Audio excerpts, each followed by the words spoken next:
Chapter 13. Alessia. I put on a firm face and looked up at him.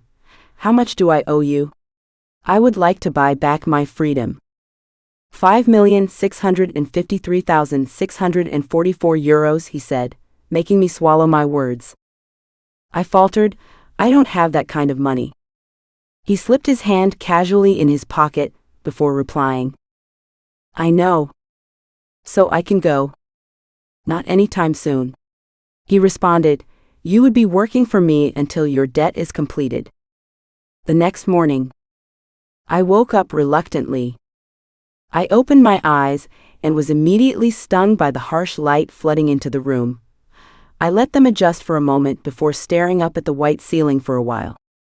Oddly, that was the best sleep I have had in years. Maybe this wouldn't be so bad after all.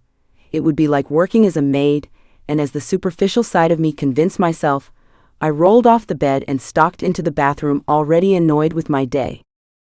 I took a quick bath in the massive bathroom, and strode out quickly, and not bothering to dry my hair or anything. I opened the closet, and picked out a simple white t-shirt and a short, before heading out of the room. I walked my way through the hallways and down the marble stairs, wafted by the sweet aroma of egg and tomato sauce. I patted my way into the kitchen, where I greeted by Rafael in a dark shirt hovering in the stove, his mid-falling hair tousled and slightly damp. He turned to look at me, a cute smile appearing on his face. You must be hungry? He drops the spatula in his hand and makes it over to me, and taking my hand, he guided me to the table and pulling out a chair for me, he waited for me to settle in. Before turning away to whatever he was doing on the stove, his sudden affection was a bit strange, not that I have had enough affection in my life to be able to recognize one from a mile away. Where's Gloria? I asked, watching him show off his mastery skills in the kitchen. We wouldn't be needing her services anymore. He uttered simply. I was tempted to question him more about it but decided against it.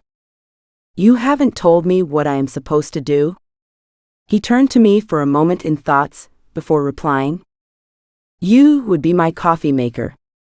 Coffee maker? I uttered puzzled, that sounded like something he'd just made up. You would make me coffee when I request one. He explained and returned back to what he was doing on the stove. What sort person hires a coffee maker? So just coffee? Yes, he replied with his back now turned to me.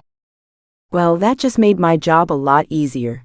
It will give me enough time to go out and find Nico's location, or maybe file a missing persons report. I just hope nothing has happened to him, or I would never be able to forgive myself.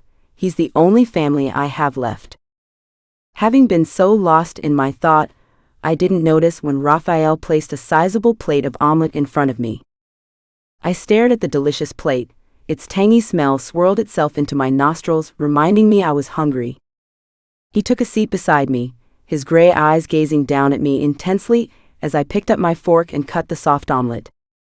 I brought it up to my mouth and almost moaned in delight at the taste, but in time I found a great will of strength to suppress it back. His eyes still fidgeted on me, and his plate still untouched. I have been meaning to ask you something, he uttered, breaking the uncomfortable silence between us. I quickly reached out for the glass of water, before nodding. What's your last name? Green, Alessia Green. I tell him. What brings you to Italy, Ms. Green? He asked, causing the fork to fall out of my hand. The first time we met, it seemed like you were running from those hooded men. What did they want from you? I gulped, looking away. I would rather we not talk about my personal life. He says nothing for a few seconds, then I felt a hand touch mine and I turned quickly to look at him. Non so perché, mi sento la necessità di proteggere l'autant, he whispered to himself, but I heard him. I don't know why, I feel the need to protect you. Those words, what do they mean? I became curious. Niente, he shakes his head slightly with a smile. Is there something else you would like? He asked, and I shake my head hysterically. He gets up from his chair and adjusts himself. I have a meeting, would you be fine on your own? He asked, and I looked around first before nodding. I won't be long. He smiles, then with one last worried look towards me, He strides off, gracing me with his back, and as he completely disappeared out the door. I got up and gathered the dirty dishes into the sink and washed them, before deciding to give myself a tour around the huge mansion. After half an hour of endless walking around the house, I had somehow found myself in a deserted hallway. My curiosity got the better of me, and I stepped further towards it. There were large portraits in black and gold frames hanging high on the walls, and all the way down was a giant stall door that loomed proudly. Holding onto the handle, I pushed the door open and it swung open with ease, and then I swallowed thickly and made my way in. Chapter 14. Rafael. Hanno repito Adriano davanti ai nostri occhi, questo significa guerra, io dico di dare loro guerra e finirla una volta per tutte. Miles, my friend and second in command, said, which made me more pissed. They kidnapped Adriano before our eyes. This means war. I say we give them war and end it once and for all. I've been sitting in this damn room with my men for almost an hour, and still hadn't gotten any lead to Dear, my cousin, who was abducted a few days ago. Lei ha parlato di una ragazza. You mentioned something about a girl. Sì, il suo nome è Maria. Il barista assegnato ultima fu notata con lui, ma la telecamera nel club visualizza niente del genere. Non c'è nemmeno un singolo segno della ragazza. Yes, her name is Maria. The bartender mentioned she was last seen with him, but the cameras in the club show nothing of the sort, not even a single sign of the girl. Esso è stato volutamente cancellato. One of my trusted men, Louis said. It was intentionally erased. As they began arguing further amongst themselves, I turned my chair around, backing them completely, drifting off in my own thoughts about anything but the current situation at hand. I thought of Alessia.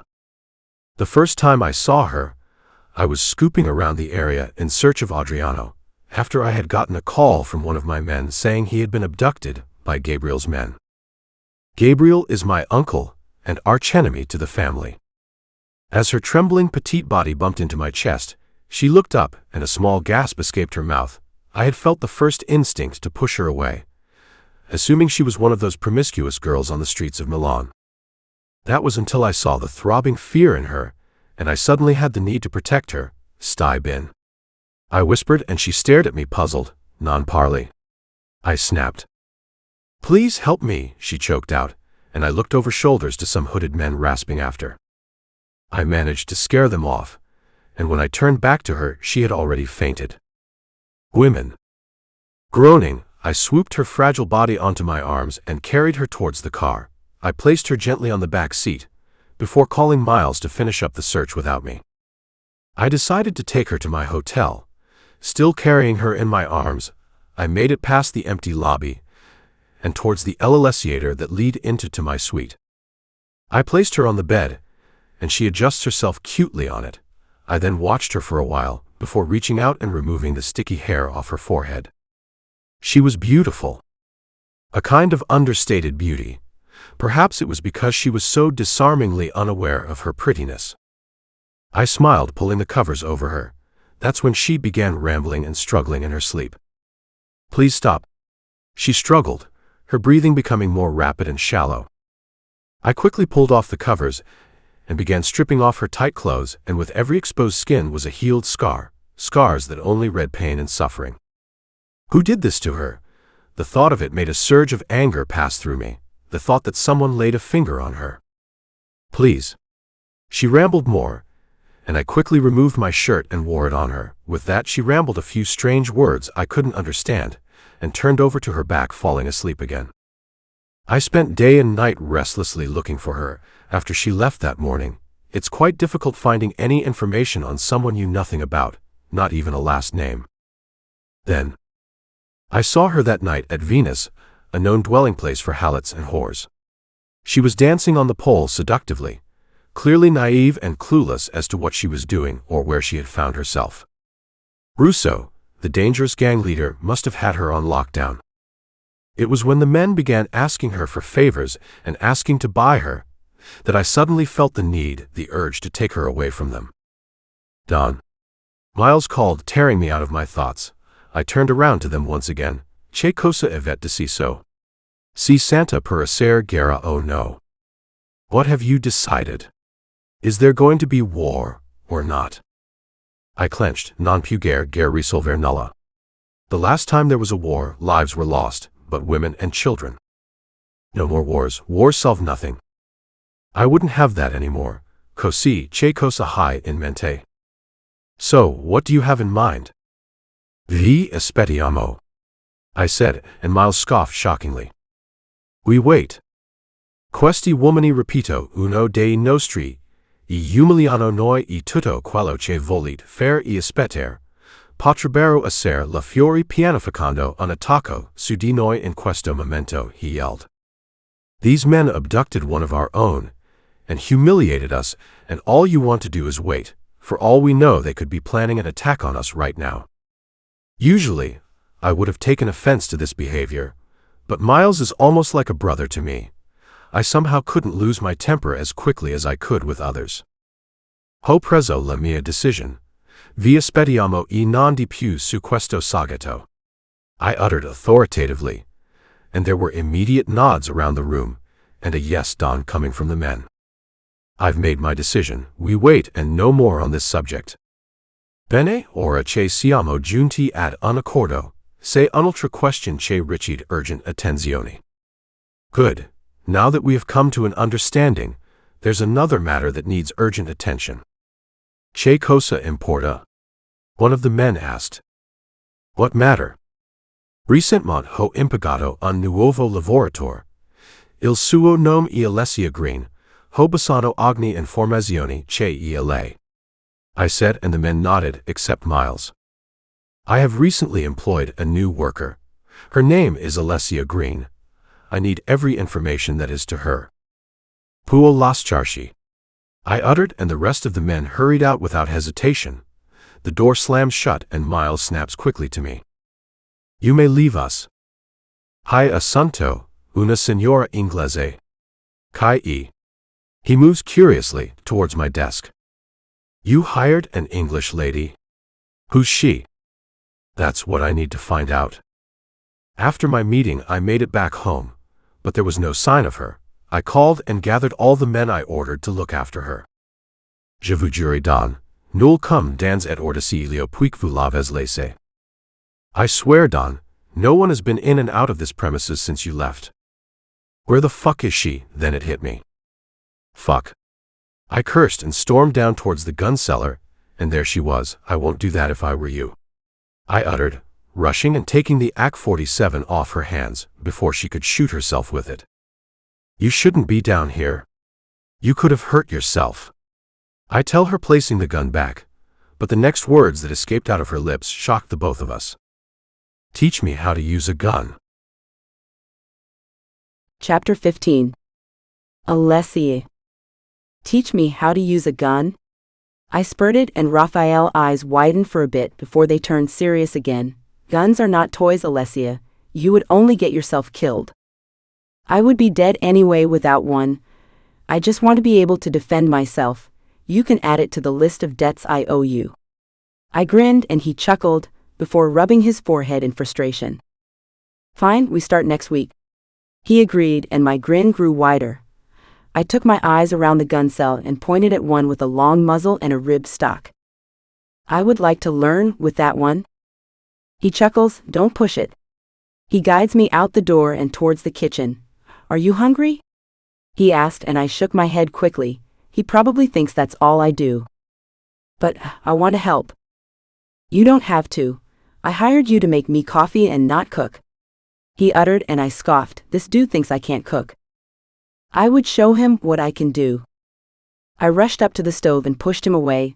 Let me do this, go sit and watch. I tell him, and he was reluctant for a bit, before he pulled out a chair and watched me do the work. Please don't burn yourself, he says, and I threw him a glare before turning back to the stove. Being in 11 foster homes, I was able to pick up a thing or two, so I am quite capable of being near a stove without bursting into flames. I uttered, and was greeted with a lingering silence, which had me turning to him, to see him staring strangely at me. I raised an eyebrow at him. Is that how you got those scars? He uttered, and I flinched. How do you know that? I stuttered, recoiling. The night I changed you out of your tight dress, I saw them. He stood up and stepped towards me, his eyes battling with mine.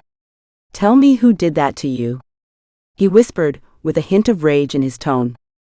I cleared my throat, placing the spoon in my hands on the counter. You were right, I don't know what I am doing. I let out a faint laugh, trying to get away from him, but his long arms swung around my waist, holding me back. Let me go. I battled against his hold as my eyes began brimming with tears. Please? I croaked out, and he placed his thumb underneath my chin and slowly raised me up to him. You need not be afraid of me, I would never hurt you. He whispered, staring at me with an odd but calm gaze. And whoever did that to you, I'm going to find them and make them wish they never laid a finger on you. He said it like a promise. I remained quiet until I couldn't anymore and found myself crying. Shush, it's okay. He whispered, pulling me into his chest as more tears rolled down my eyes with the same quietness. He pulls away after a long while and smiles at me, wiping away my tears with his thumb. Now you sit while I finish up. I shook my head hysterically. I want to help. You've already done most of the work, actually. He admits, you can watch me while I pour everything out. He winked, and I threw him a look, taking the pan off his hands. I'm quite able of pouring something out. I snapped at him, and he raised his hand in defense, moving away. Sit down, I got it. I smile at him, and his face turned a little somber, before he pulled out a chair and settles himself on it, watching me dish out the food. I finished dishing out the food and served him a plate, making sure his was heaping with food. I turned to sit across from him, but before I could, a hand gently latched onto my wrist, turning me around. Thank you, he said softly, pressing his warm and soft lips to the back of my hand, causing my entire body to flinch. I quickly recoiled, jolting my hand from his grip. Don't ever touch me like that again, I yelled, having him quickly apologizing. I'm sorry, he whispered, his eyes filling up with an unrecognizable emotion. I nodded and stumbled to my chair awkwardly. I picked up my fork and began eating amidst the sudden silence. It was an awkward and uncomfortable silence. Did I overreact? I thought to myself. I didn't want to look up at him, but I could feel his blue eyes piercing a hole through my forehead. It's uncomfortable to eat or do anything when you feel someone is watching you. I quickly finished up eating and got up, grabbing my plate, but he holds his hand out for the plate. You cooked, let me wash the dishes. He grabbed it from me and makes it over to the sink. It was strange to see a huge hulking man doing the dishes. You should get some rest, he utters. Turning to me, I gave him a faint smile before turning to head upstairs. I stepped into the room and shut the door behind, and sprawling myself into the soft, comfortable bed, I closed my eyes and tried to drift to sleep. But I couldn't. I found myself tossing and turning, rambling and screaming words like stop, don't. Abruptly I woke up, realizing it was just a dream. 5:30 a.m. I don't know how long I sat there, trembling and staring blankly through the dark. The door suddenly rattled open, and I recoiled back as a figure appeared. It took a while before my eyes adjusted to it, to realize it was Rafael. Freshen up, your lesson starts now. Chapter 16. Alessia. After warming up and a few push-ups, we moved over to a punching bag. I looked at him, my head tilting to the side. What exactly am I to do with this? How's this going to teach me to defend myself with a gun? Form your hands into a fist, he said, his arms crossing over his chest. This is starting to seem like a punishment. I held my hands up and formed it into a tight fists. Keep your thumb outside the fists, you don't want to break them, he ordered, and I folded my thumb outside the fists and waited for his next command. Now you step right, step left and jab, he ordered, punching the bag. Your turn. I formed my hand into another fist and punched the bag weakly. He sighed deeply before making it over to me. I'm going to touch you now, is that okay? He whispered, and I bite my lips for a while before nodding. He reaches out to me slowly and began positioning my body with his hands. His fingers felt oddly cold against mine. Focus, Alessia. I shrugged the crazy thoughts away. He moved my slightly apart legs, one to the front and the other a bit further. This would help you with the balance, he says, and reaching he turned my shoulders. This would make it easier for you to punch, he said, but the proximity between us was making me uncomfortable. Then he fisted my hands again. Remember, thumbs out, not in, he reminded me, and then bent my arms into a defensive stance with my fists near my face. Always protect your face from hits, he said, moving my hands up a little, before tucking my chin down slightly. This would protect your throat, he explains. Very important, always remember to breathe. This way when someone lands a punch on you, it doesn't knock the winds out of your lungs. I nodded. Now remember, you step right, step left and jab, he showed me, copying my stance. Now you. I raised my hands and formed it into fists, making sure to keep my thumbs out the fist. I remembered to breathe as well, and at the same pace he punched, I did the same thing. Again, he ordered. Step right, step left, jab. Again. Step right, step left, jab. Rafael's words repeated itself in my head as I thrust my hand forward to make contact with the punching bag. I don't understand how punching a bag has anything to do with me learning how to use a gun. I repeat the move again. I want to learn to defend myself with a gun, not fight. If you don't learn how to fight, you'd be dead before you pick up a gun, he shots back. Now punch harder, you're punching like a girl. I'm a girl, I shot back. 7. Punch harder, you need to put all your emotions into it. Everything you feel, those nightmares, those voices in your head, you need to own them. They don't own you, you own them, you're in control, not them. Rafael's voice growls persistently into my ear and began punching harder. He swerves me from the punching to him, step right, step left, jab. The mantra repeats in my head as I punched harder. Harder, he growled. I vision everything, Nico. I visioned what he must be going through in the hands of those criminals, and my punches become more forceful. He's in there because of me, because I failed him. I always fail him, I always fail. Harder, he growled. The punches began to sting, but I pushed the pain away and added more force to my hits. Rafael wasn't fighting back. He just stood there and allowed me throw punches at him. My breathing was gradually getting heavier, making it harder to breathe. Suddenly he tilts to the side and I find myself on the ground. I think that's enough for today, he says, stretching out his hand and helping me up. I dusted myself off as soon as I was on my feet. Here, drink this, he said, offering me a bottle of water. This is stupid. When will you teach me how to use a gun? I shot back at him instead. When you learn to fight properly, you have a lot to learn, and this is just the beginning. He shot back, turning and making his way out of the boxing ring.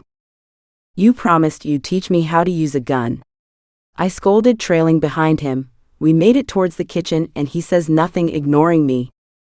Fine, if you wouldn't teach me, I would learn myself. It shouldn't be so hard to shoot a gun.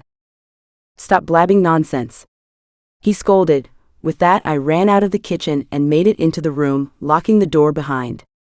I sprawled myself on the bed angrily. Who does he think he is? First he traps me here against my will, and now he insults me. I have had enough of him. I think it's time I escape my way out of here. I heard footsteps, and then the doorknob being twisted, but it didn't open. There was a silence for a minute and I thought he left, but I was wrong. Come on, princess, don't be mad.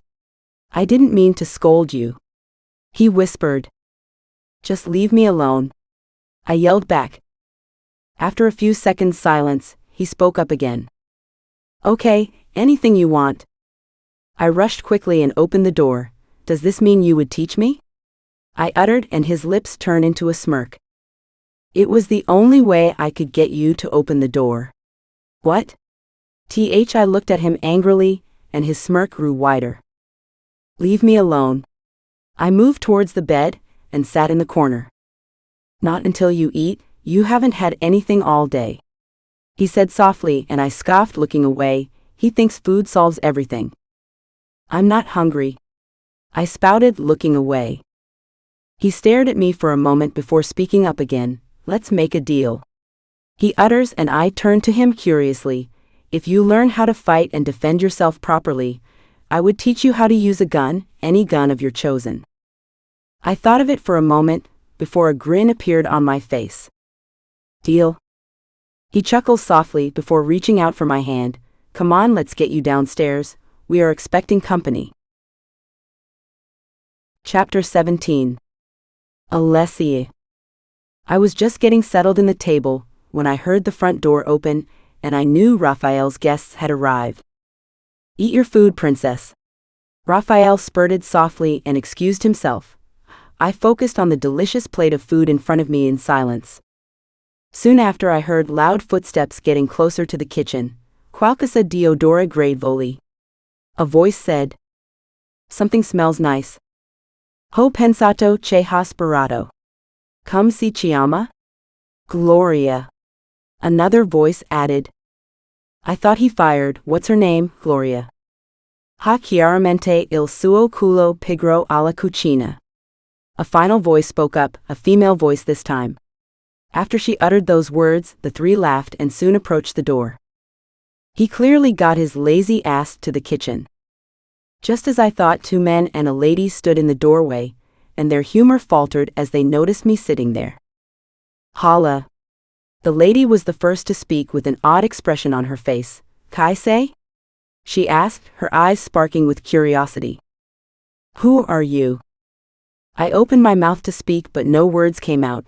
"Alessia, right?" The one who was fairly tall with broad shoulders and blonde hair asked. "Alessia? Kai Alessia."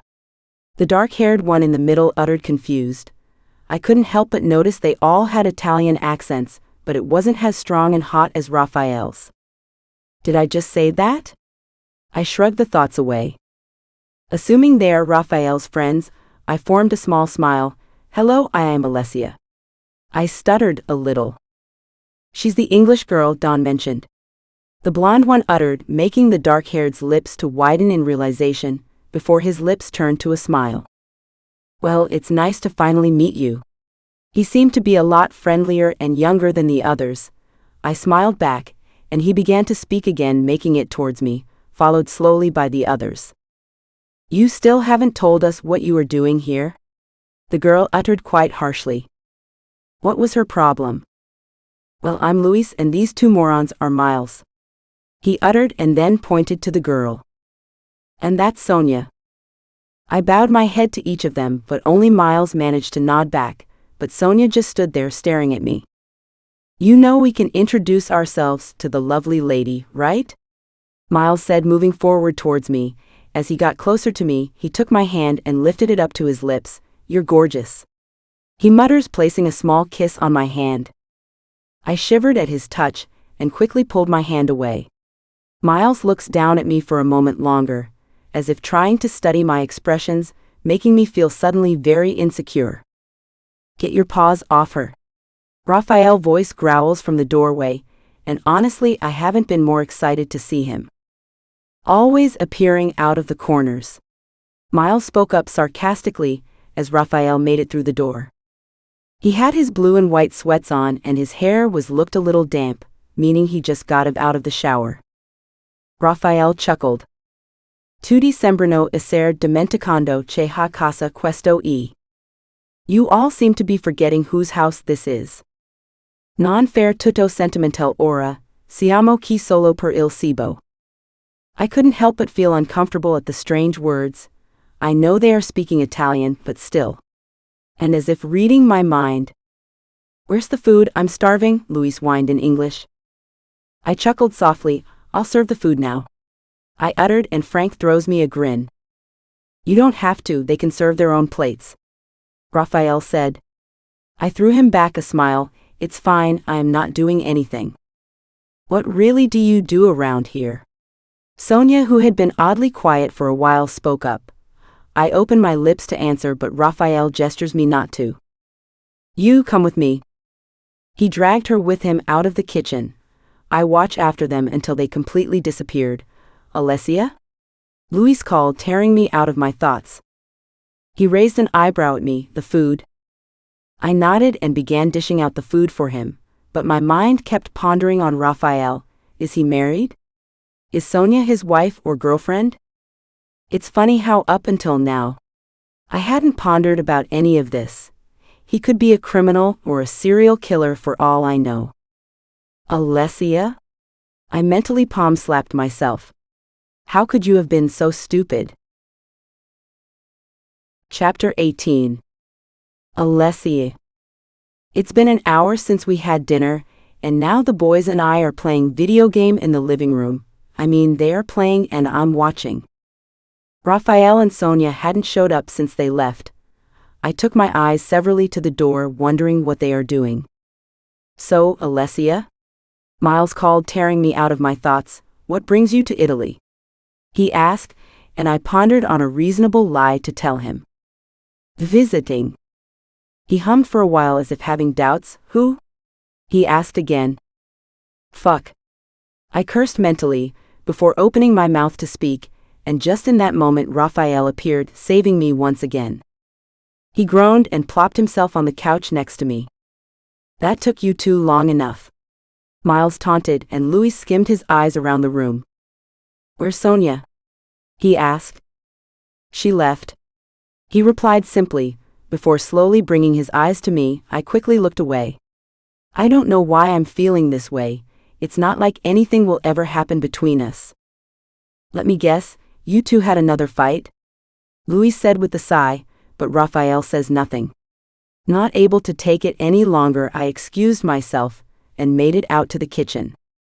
I picked up the dirty dishes and placed them into the sink and began washing them, a silly attempt to keep my mind busy. After I was done, I wiped off the wetness with a clean towel and placed them accordingly, and soon I was left with nothing else to do, but I knew I couldn't go back there. I decided to pour myself a glass of milk and call it a day. I climbed up the stairs and walked through the halls, making into my room.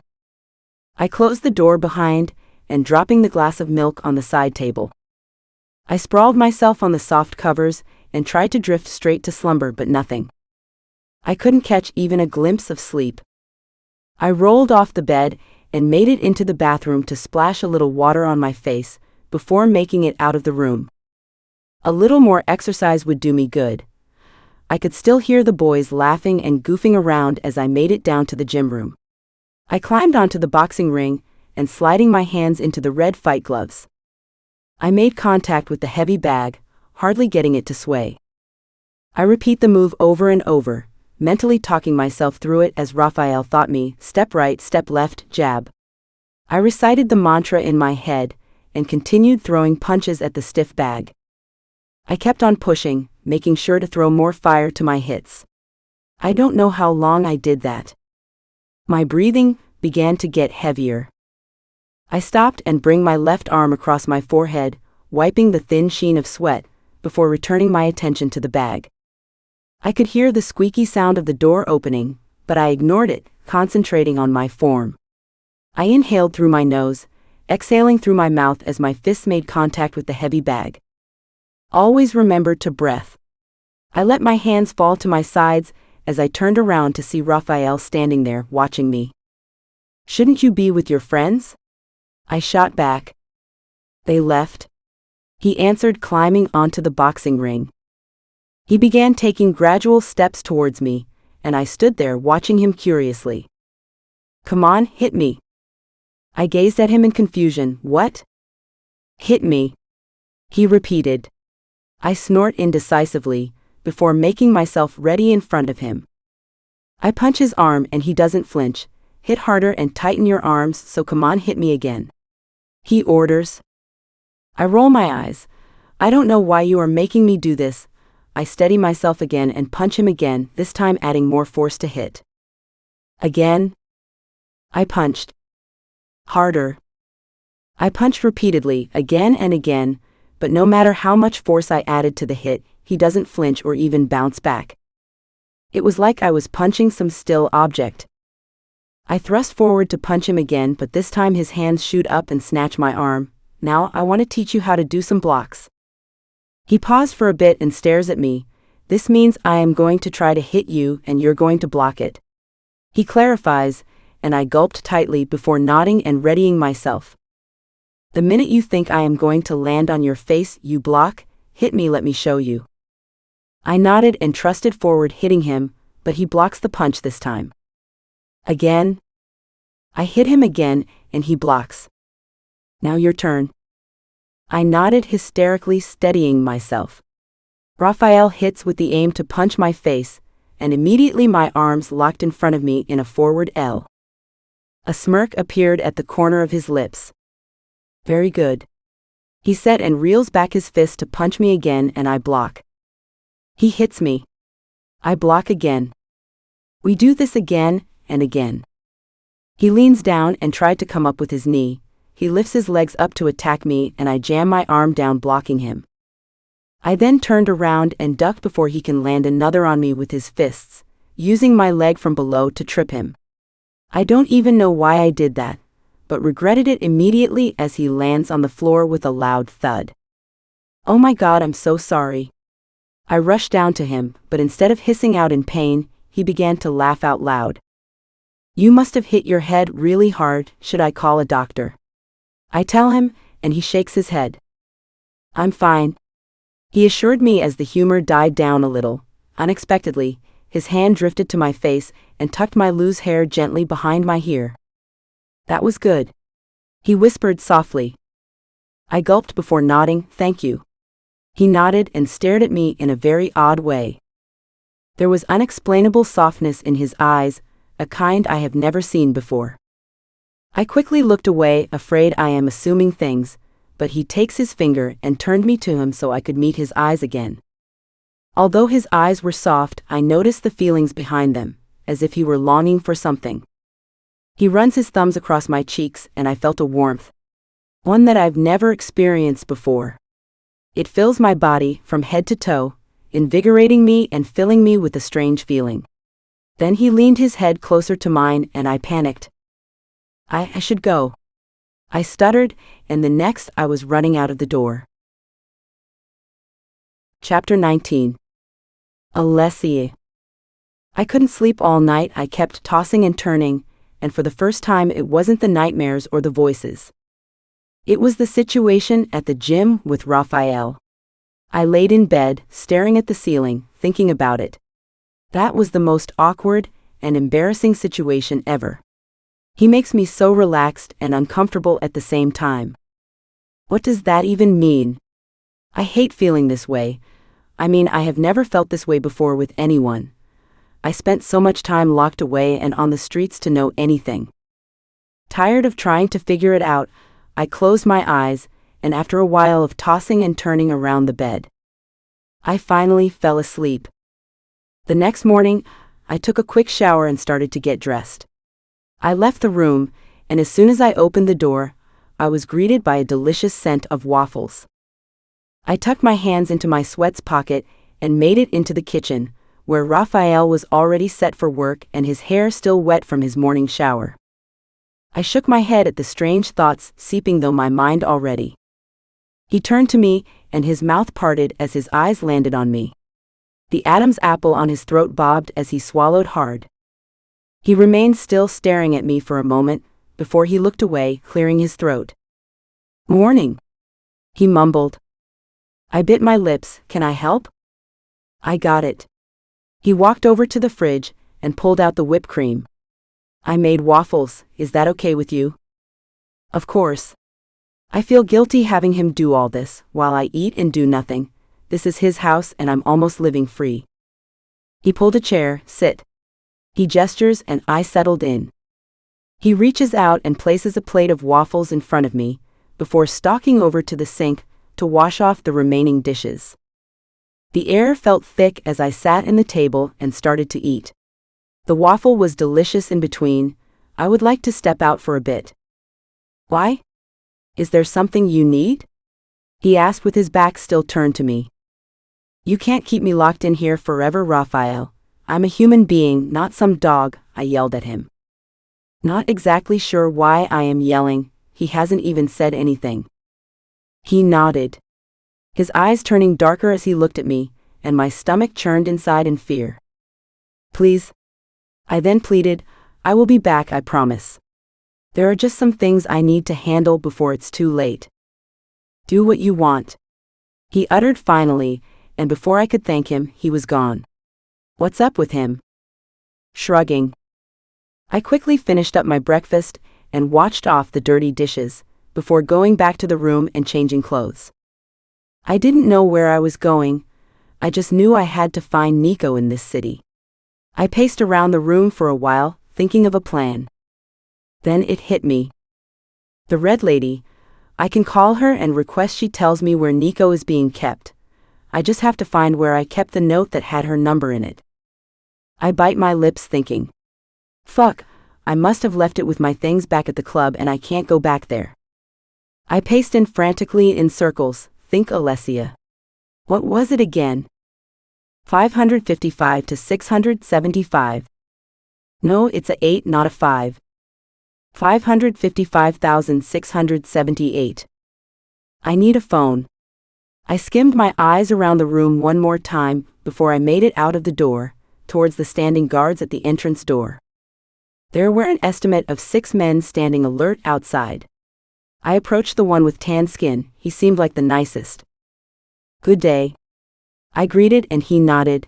Do you mind if I use your phone for a minute? That won't be necessary, ma'am. He uttered, reaching into his pocket and pulling out a black box. Don said to give this to you? He said, handing it to me. I have learned to know that Rafael is known by the name Don. If you need an escort or anything else, you just have to ask. I accepted the box reluctantly and began opening it. To my surprise, it was a phone, and in between the phone manual was a black credit card. I smiled and thanked him before making it out of the building, and once I was out, I turned the phone on and began dialing the numbers in my head. 555 to 678. It rang, and an elder woman answered. Sorry, wrong number. I hung up and tried again and again, but they were countless series of wrong numbers.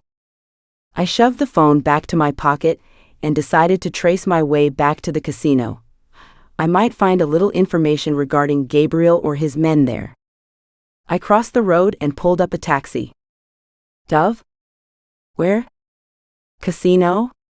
I bit my lips, trying to recall the name I heard one of Gabriel's men mention, Di Vene. Casino di Venezia. He supplied, and I nodded hysterically. Yes, Casino di Venezia. I repeated, and he sighed, starting the car and driving onto the busy road. I had been so buckled up in my own worries that I hadn't had time to admire the city. I took my eyes out the window and was awed by the sight. The city was alive with lights, like someone had taken a handful of glitter and thrown it as far as the eye could see. I sighed, still amazed at the view laid out before me. The car came to a halt, and I looked around till we had arrived at the casino. We are here, he said. I got down from the car and handed him the credit card. He swiped it and returned it to me before driving off. I began to make my way into the building, flashes of the last time I was here coming into my mind. Thankfully, there weren't a lot of people. I quickly began making my way towards the bar. I am not exactly sure what I think I'd find here, but this is the only lead to finding Gabriel's location. I approached the bartender. It was a different one from the last one. Ciao, cosa ti do? He asked with a smile. Hello, what can I get you? A Bloody Mary, please. He nodded and turned away to mix one. As I waited patiently, I took my eyes around the room, replaying the events from the last time I was here. That was the same night I met Adriano died. I still have nightmares about that night. First time? A voice spoke up, and I turned to see the bartender staring at me with my drink in his hands. I cleared my throat. Yes. I could tell. He placed the drink in front of me, and I thanked him with a smile. So what brings a pretty girl like you to this part of town? I brought the brim of the cup to my lips, before answering. I'm searching for someone? He leaned towards me. Funny, I know everyone around here, maybe I could help. Give me a name. Rafael Falcone. He paused and stared at me for a split second. And why are you looking for him? He definitely knows something. We have scores to settle. I gritted, dropping the glass on the table. Do you know where I can find him? What's your name, sweets? He asked as he began dialing something into his phone. Alessia Green? I answered. Alessia Green? He repeats, still dialing something on his phone. Is there a problem? He shakes his head and smiles at me. Make yourself comfortable, I'd be right back. I just need to make a quick phone call. I sighed, watching after him. I couldn't leave even if I wanted to. He's my only lead to finding Nico at the moment. So I remained seated at the stool, sipping unto my Mary. A few minutes later, he walked back with a different outfit. He stepped out from behind the counter and walked up to me. Look, you're wasting my time and I don't have all day. Just tell me what you know. How about I take you to him? He uttered and my eyes widened before I nodded hysterically. Yes. Chapter 20. Alessia. The bartender, whose name I haven't gotten, escorted me into a building and led me through a hallway and down a flight of stairs before stopping in front two iron doors. He knocked and then waited for a second before pulling the handle and pushing the doors open. He then moved to the side and gestured me inside before walking away and shutting the iron doors behind. I stepped further inside, and my eyes immediately locked with Gabriel casually leaned back against his desk as if waiting for me. I had no doubts in my mind that you'd show up. Where's my brother? I growled. He gestured me to sit, before turning around behind his desk and doing the same, but I didn't bat an eye, I just stood there. I must say, you are a lot smarter than I thought you were. I didn't even care to probe on what he meant by that, just hand me my brother. He waved his hand and a guard nodded and walked away. Won't you at least have a seat while we wait? He offered and I sighed slightly, before pulling out a chair and settling myself in front of him. You'd be amazed at how much I have taken care of him. I heard the sound of the door swinging open, and I turned around with a smile, but when I did, the smile on my face instantly fell. There my 16-year-old brother was, dressed in a black overall with a massive gun hanging over his shoulder. I turned my eyes back to Gabriel. What have you done to him? I yelled.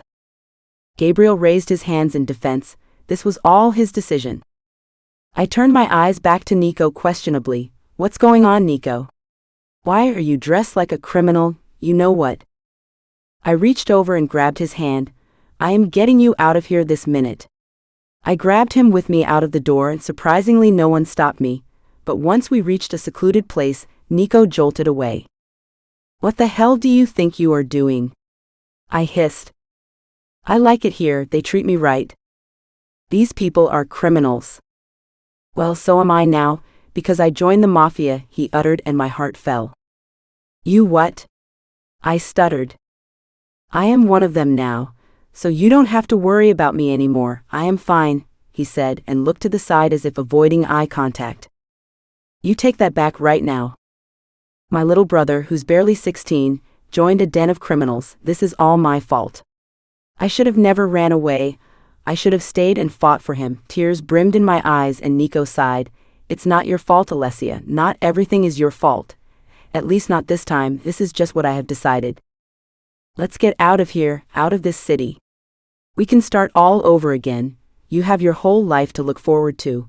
We can get out of this cruel city. You can graduate and go to college, get a job. A real job this time. I have a job. This is not a job, this is suicide. I yelled. Even if I wanted to leave, I can't leave. I took an omerta. I mean, it's the fucking Mafia. Secondly, I don't want to leave. I like it here. I get respect and all the chicas I want on my bed every night. It's a dream life. It's not like I had anything going on for me before. You're 16. I yelled, not believing the words coming out of his mouth. I am a man now. Besides, I know what I am doing. You don't have to worry. I pushed him against the wall before he finished that sentence. Boy? I will smack the shit out of you if you. Arms suddenly wrapped around me, pulling me away. See you around, Nico said and ran off down the hall. I jolted my arms away from the grip and stormed down to Gabriel's office. You need to let my brother go right now. He's a man, Alessia. I can't make decisions for him. He's a boy, and he has no business joining the Mafia and turning out like you. He laughed at me, Kate, that is simply not going to happen, not when you haven't completed your own side of the deal. I don't want any part of it. He laughed once. You're already part of it, but you just don't know it yet. He stalked over to me and removed a strand of hair from my face. As long as you keep doing what you're doing, your brother would be out of the battlefield. He smirked. I swallowed hard. I need to fix this. I can't let Nico stay in this den for even a second longer. What do you want me to do? The words flew out of my lips. Nothing for now, just go back home, and I will have someone contact you when it's time. And my brother? He's safe, I give you my word. Chapter 21. Rafael. I'd been chatting with some American businessmen for hours concerning some dealership at the casino, and sitting here for the past hour, I haven't been able to grasp through anything really Alessiant. I hated coming to this place, which is why I let Miles handle things from this side. All of a sudden, I noticed a blonde girl who looked a lot like Alessia sitting and flirting with the bartender. I knew it was my mind messing with me. For some reason, I couldn't get her out of my mind, especially after the night at the gym.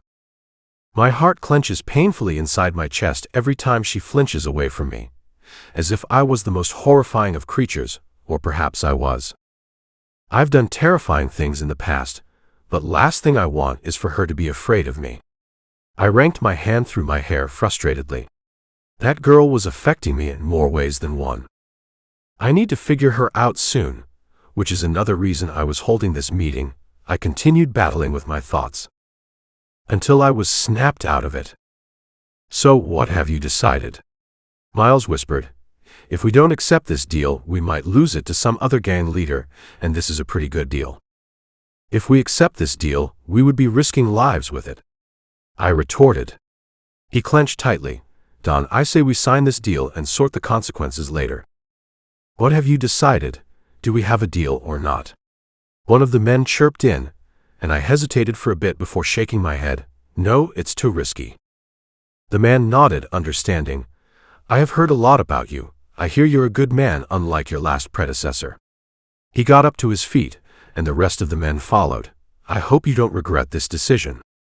He throws out his hand for me to shake, and I nodded before shaking it with a firm grip, and with that they walked away, leaving me alone with my men. That was pretty good deal you just rejected. Miles was the first to snap. I furrowed at him and quickly bowed his head in respect.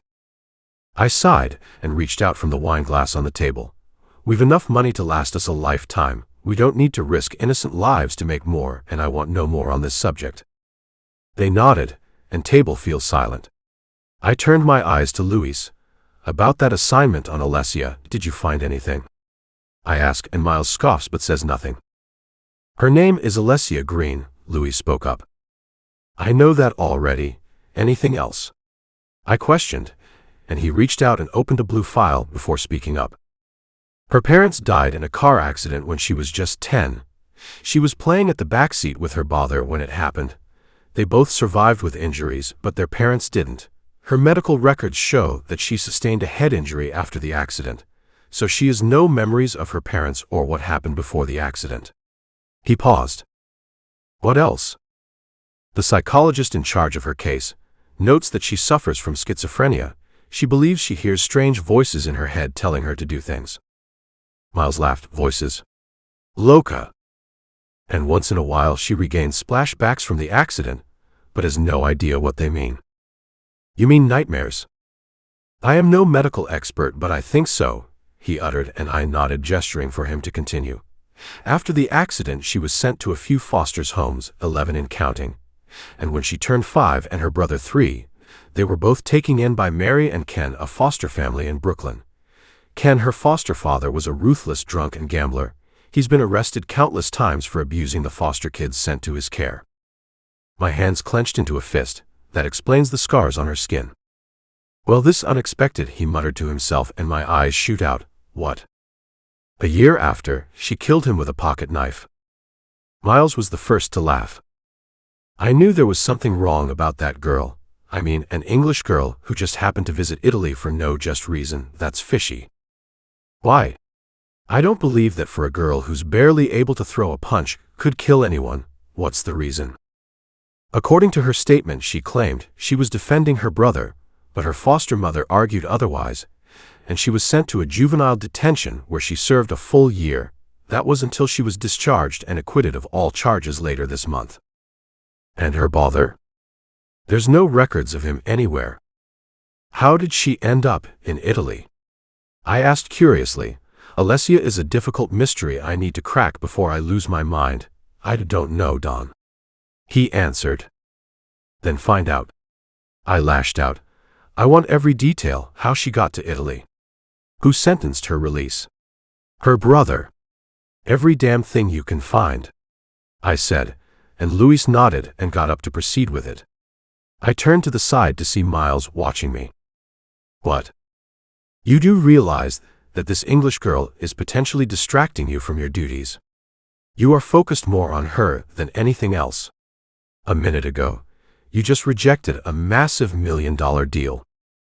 I clenched my fists and furrowed my eyebrows at him. What are you saying? I asked. I mean, you care more about her and her past than what we should do about the abduction of one of our own, your cousin.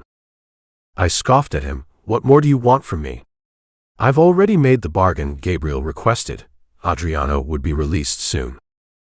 And what about the girl? What about her? I repeated, although I knew where he was heading at. I know you have developed some sort of liking for her, but you have to get her off your chest. You've to fuck her to do it. Fuck her and forget about her. If he wasn't my friend, I would have beaten the shit out of her. No disrespect, Don, but I am just worried that you are letting this girl get in your head, and if I were you, I'd focus on the fact we could potentially have our power taken by your Gabriel anytime soon, and not on some strange English girl. I just looked at him, not saying a word. Chapter 22. Alessia. It was almost midnight when I pulled in front of the house. I got down from the taxi and walked my way past the guards before making it inside. I'd never understand why he keeps so many guards around.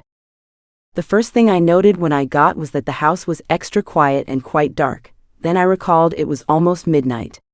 He's probably sleeping. I climbed upstairs to the room, and not bothering to do anything else, I jumped on the bed and drifted off due to exhaustion. The next day before dawn I awoke. I don't know why I did, but I did, and as I did, I moved slightly and felt my back press against something hard. I froze for a second before realizing it was a body. I turned around slowly and was immediately caught off guard when I saw who it was, laying next to me.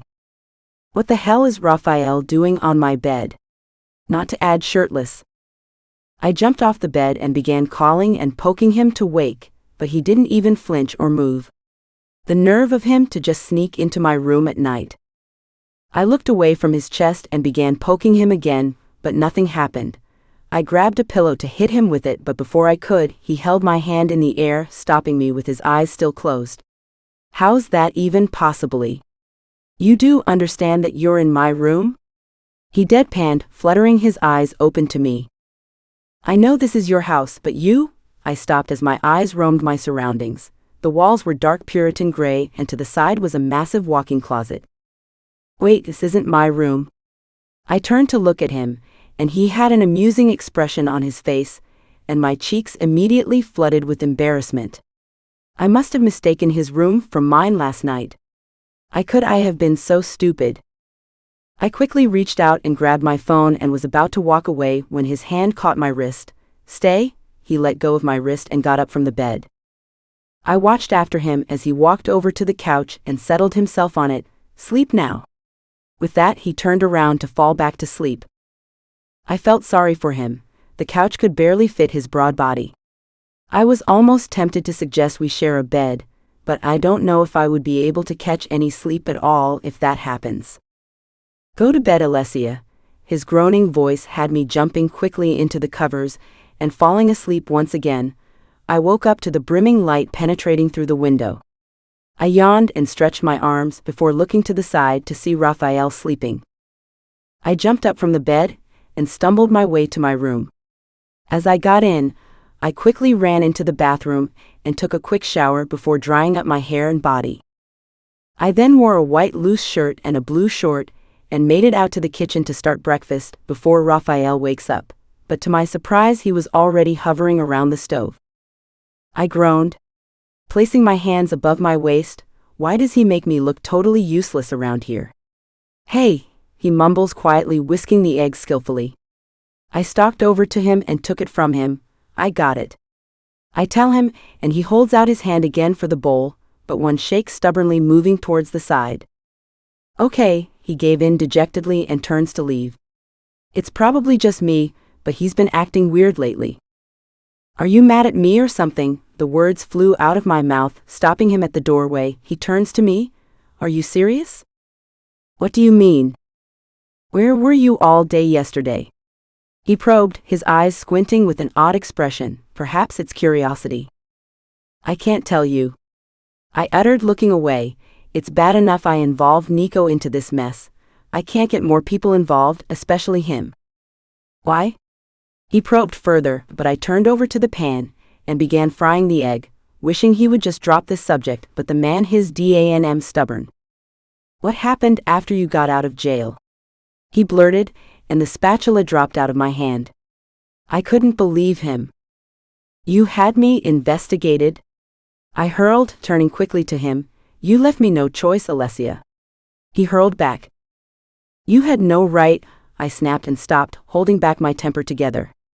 Once I was calm enough, I looked up at him, folding my hands across my chest. What is it you want from me? I'm doing what you asked. I'm making you coffee every day till my debt is completed. That was the deal we had. So until I'm done with that, or until you get down from your high horse and let me go, please stay out of my business, or better still stop prying into matters that don't concern you. You'd only get yourself killed. I spat lastly and walked past him. I know my words were harsh considering he's been the nicest person I have met my entire life, but it had to be said. The thing I need is for him to end up dead like Adriano. I made it upstairs to the room and slammed the door behind, and raking my hand through my hair, I paced over to the window and stared out at the yard. I was soon interrupted by the squeaking of the door, but I didn't bother to look. I'm sorry, came his throbbing voice.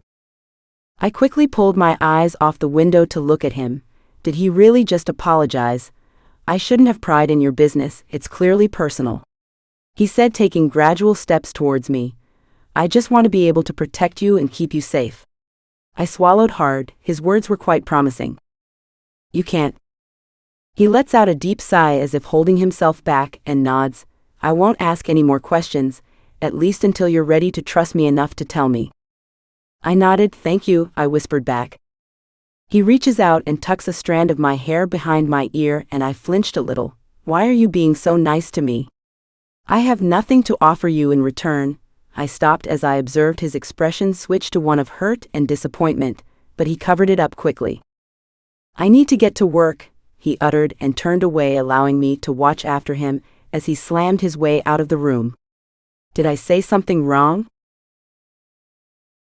Chapter 23. Alessia. After a few boxes at the ring, I wiped the sweat off my forehead and made it out to shower. I stripped off my sweaty clothes and stepped into the shower, and once the steaming hot water poured on me, I got lost in the memories of what happened this morning with Rafael. I reminisced the odd way he stared at me before I said those words to him. I didn't mean them. I had always been accustomed to believe that all kindness came with a price to it or with something attached to it, but perhaps this was different. Perhaps he was different. I ran my hands across my face to remove the water that had pooled itself in my eyes. If I don't stop thinking about him, I might lose my mind. I should focus my attention on freeing Nico, and not on him. I shouldn't even be feeling this way about him. It never ends well. I turned off the shower and stepped out, wrapping the towel tightly around my body. I wore on a loose long shirt, and not bothering to dry my hair, I made out to the living room. I checked the time on wall, and it was almost past 9. He's usually back early. I wonder what's keeping him late. I walked to the window and peeked, but there was no sign of him, just guards patrolling the area. I sighed and plopped myself on the couch, deciding to wait for him. I began flipping through the Netflix account, until I stumbled on something very decent to watch. Finding Nemo. I crossed my legs across the couch and relaxed to enjoy the movie. A few short hours later, I found myself drooling on the couch with the TV still on. I can't even remember what happened in the movie. I heard noises, and I turned off the TV and made it upstairs. I stood outside his door and called his name out, but there was no answer. Carlo? I held the knob and pushed the door open, and surprisingly the room was empty. It was at this point that I began to worry that maybe something must have happened to him. I rushed over to my room and grabbed my phone on the nightstand. Before scrolling through the contacts and finding his, I called, but every time it switched to voicemail. I threw the phone across the bed and made it out to the stairs. I stumbled myself on it, deciding to wait for him, believing in my heart he would show up. I leaned my head against bars and waited. I awoke suddenly to light shake to my shoulder. I fluttered my sleepy eyes open to see Rafael peering so fly at me. I quickly pulled myself into his chest, causing him to hiss out in pain. That's when I noticed his bloodied shirt. My eyes widened. What happened? He shook his head as if nothing. Why aren't you in bed? He asked. You're injured and you're worried about me. I shot back and held him up to his room. As we enter, he quickly lets go of me and stumbles his way into the bathroom. I got it, he said, and slams the door behind. He would be insane to think I would leave him alone in this condition. I stood outside the bathroom door worried that he might have slumped on the floor and fainted or something, until I heard him scream out in pain. Rafael? I panicked. Go to bed, Alessia. He winced out.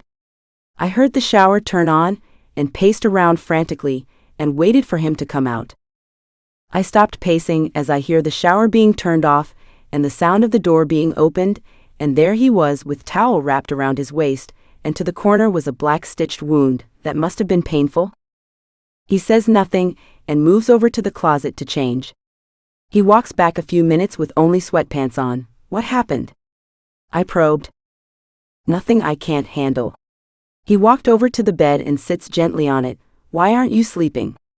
He asked again, opening the side drawer and pulling out a pill bottle. I couldn't sleep. I stuttered. He poured out 3 tablets and shoved into his mouth, before laying his head down on the pillow and closing his eyes. One could easily assume he was used to this. I stood at the end of the bed watching him, his eyes fluttered open to see me standing there. And you're still here? Why's he being rude? He's the one who got himself stabbed or shot. Why won't you tell me what happened to you? Do you know how worried I was when you didn't show up? Then you show up with a bloodied shirt and a wound and... I rambled and he cuts me off with a wince. Are you coming to bed, or are you just gonna stand there? You mean with you in the same bed? I stuttered, but his deadpan stare had me quickly sliding into the covers. This is uncomfortable. I turned my attention back to him and reached out to trail my finger on his wound. Does it hurt? He cleared his throat. Not so much.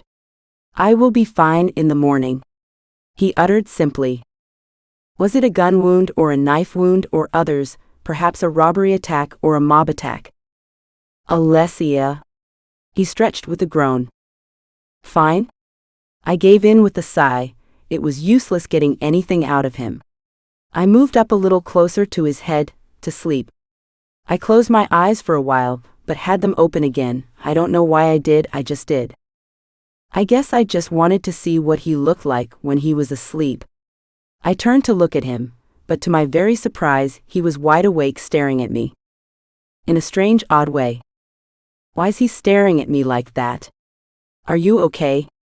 Do you need anything? I mumbled hysterically, and he shook his head. He reaches out and caresses my cheeks with his thumb softly, still staring at me. Are you cold? I asked, and he shook his head again. 7. I just want to make sure I'm not dreaming, that you are actually here with here.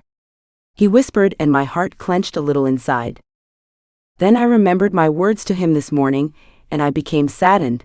About this morning, he cuts in by placing a finger between my lips, shaking his head slightly. Don't apologize, I understand. I smiled widely. Now sleep, we have a long day tomorrow, he said, and I leaned closer to him and covered him properly with the blanket. I soon felt his arms wrap around my waist, pulling me closer to him. At first it uncomfortable, and my heart couldn't stop accelerating rapidly in my chest. Then slowly I got used to it and fell asleep peacefully. The next morning.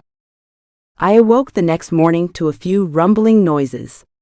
I yawned and sat up straight to see some suitcases and bags scattered on the floor. What's going on? Rafael?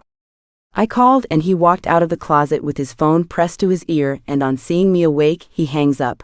Morning? He mumbles, looking a lot more cheerful than yesterday. How's your wound? I asked, taking my eyes to it. Better.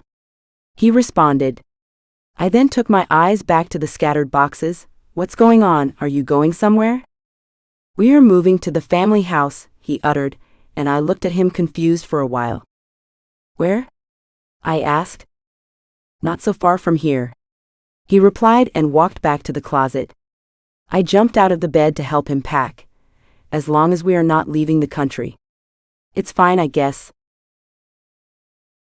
Chapter 24. Alessia. You don't need to pack anything. I will get you new clothes once we arrive. Rafael's voice said from the other side of the room as I was throwing some clothes into the bag. The man is unbelievable. He wastes money like he plucks them from some magical tree somewhere. I mean, who buys more clothes when they have a closet full of them? I could open a huge store with all of this clothes. Ignoring him, I continued packing, and once I was done, I dropped the bag on the floor and rolled it downstairs. I made it outside to see him talking to his men, and on seeing, he nods at them and makes it over to me. I told you not to pack, I would get you new ones. He said as one of his men took the bag from me and loaded it into the car. I don't need more clothes. I tell him and he shakes his head at me. How's your wound? I asked. Better. He responds and lets me watch after him as he walked towards the garage and dialed something on the blue menu pad, causing it to open and reveal the most beautiful black car I had ever seen. I'm not really good with cars, but I think it's a Lamborghini. I could be wrong. But when he got into the car and drove out in front of me, my awe turned to worry. I slowly got into the car and looked at him doubtfully. You shouldn't be driving with that wound, Rafael, I tell him. He smiles. I will be fine, don't worry, he assured me. I still wasn't comfortable with it, but I nodded anyway and leaned back against the chair. Through the side mirror, I could estimate about 4 black other cars following us behind. What's it you do again? I asked. I have never really had the chance to ask him.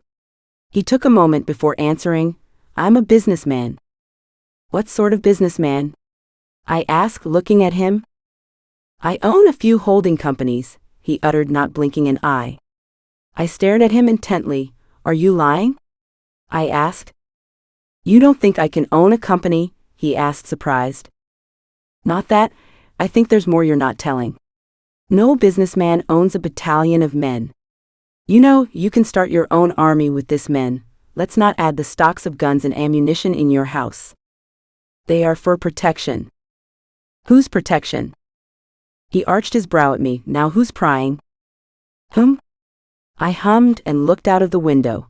If I didn't know better, I would assume he was in the Mafia.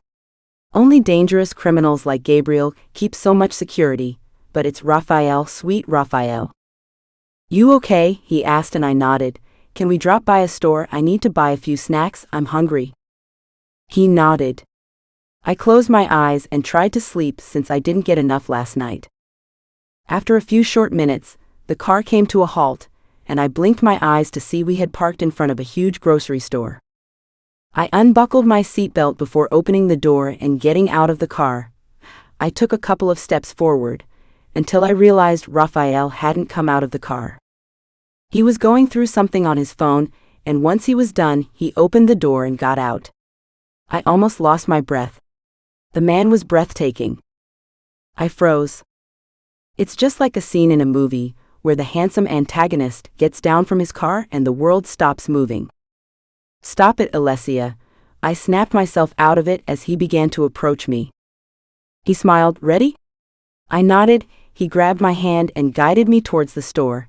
As we walked, there was something I noticed that made me cringe in disgust. Almost all the women were looking at him. There were even a few that greased his elbows as they passed by him. Disgusting, I gasped. Ignoring them, I picked up a tiny basket and we began walking around the store until we found the junk section. You haven't done this before, have you? I asked, and he shook his head. I usually have people do it for me, he smirked. I shook my head. Cocky, I snorted and began throwing some Doritos in the basket, and once the basket was quite full. I didn't overdo with the junk, because Rafael said the house was just an hour away. As Rafael was paying, I noticed some teenage girls giggling and pointing towards him. Shouldn't they be in school or something? I rolled my eyes, and once Rafael was done paying, I grabbed my Doritos and got in the car, waiting for him. He got into the car after a few seconds and pulled out of the parking lot. We shared the Doritos on the way. Turns out he's never had one, which is weird. Who hasn't had Doritos? Before I forget, I shoved a handful in my mouth before looking up at him. Who did you tell your family I am? I asked with a mouthful. My girlfriend, he uttered, and I almost choked. Chapter 25. Alessia. Girlfriend, I gasped, throwing the Doritos at him, pouring it all over his body. You know, you could get yourself killed for that, he said, and pulled over to the side to clean himself up. Why would you lie, Rafael? I demanded with a sigh. What do you have me say? My coffee maker. He did have a point, that sounds stupid. Well, you came up with it, I shot back. You could have said a friend, a buddy, anything but girlfriend. That's insane and a lie. I don't live with my buddies and I certainly don't sleep with them. I threw him a glare, having him quickly correcting himself. You know what I mean? I groaned and fell back on the chair. This man is too much. I turned my attention back to him. That's when I noticed him wince slightly. How's your wound? I asked, concerned. Don't worry about it, he shrugs and reaching out to start the car again, but I held back his arm, stopping him. Let me see. I'm fine. Let me see it, Rafael. I demanded, and he sighed and began unbuttoning his shirt from top to bottom. I bit my lips and tried hard to control the crazy thoughts seeping through my head already. Once he was done, I took my eyes to the bandage and panicked. You're bleeding? I knew you would strain yourself, I scolded.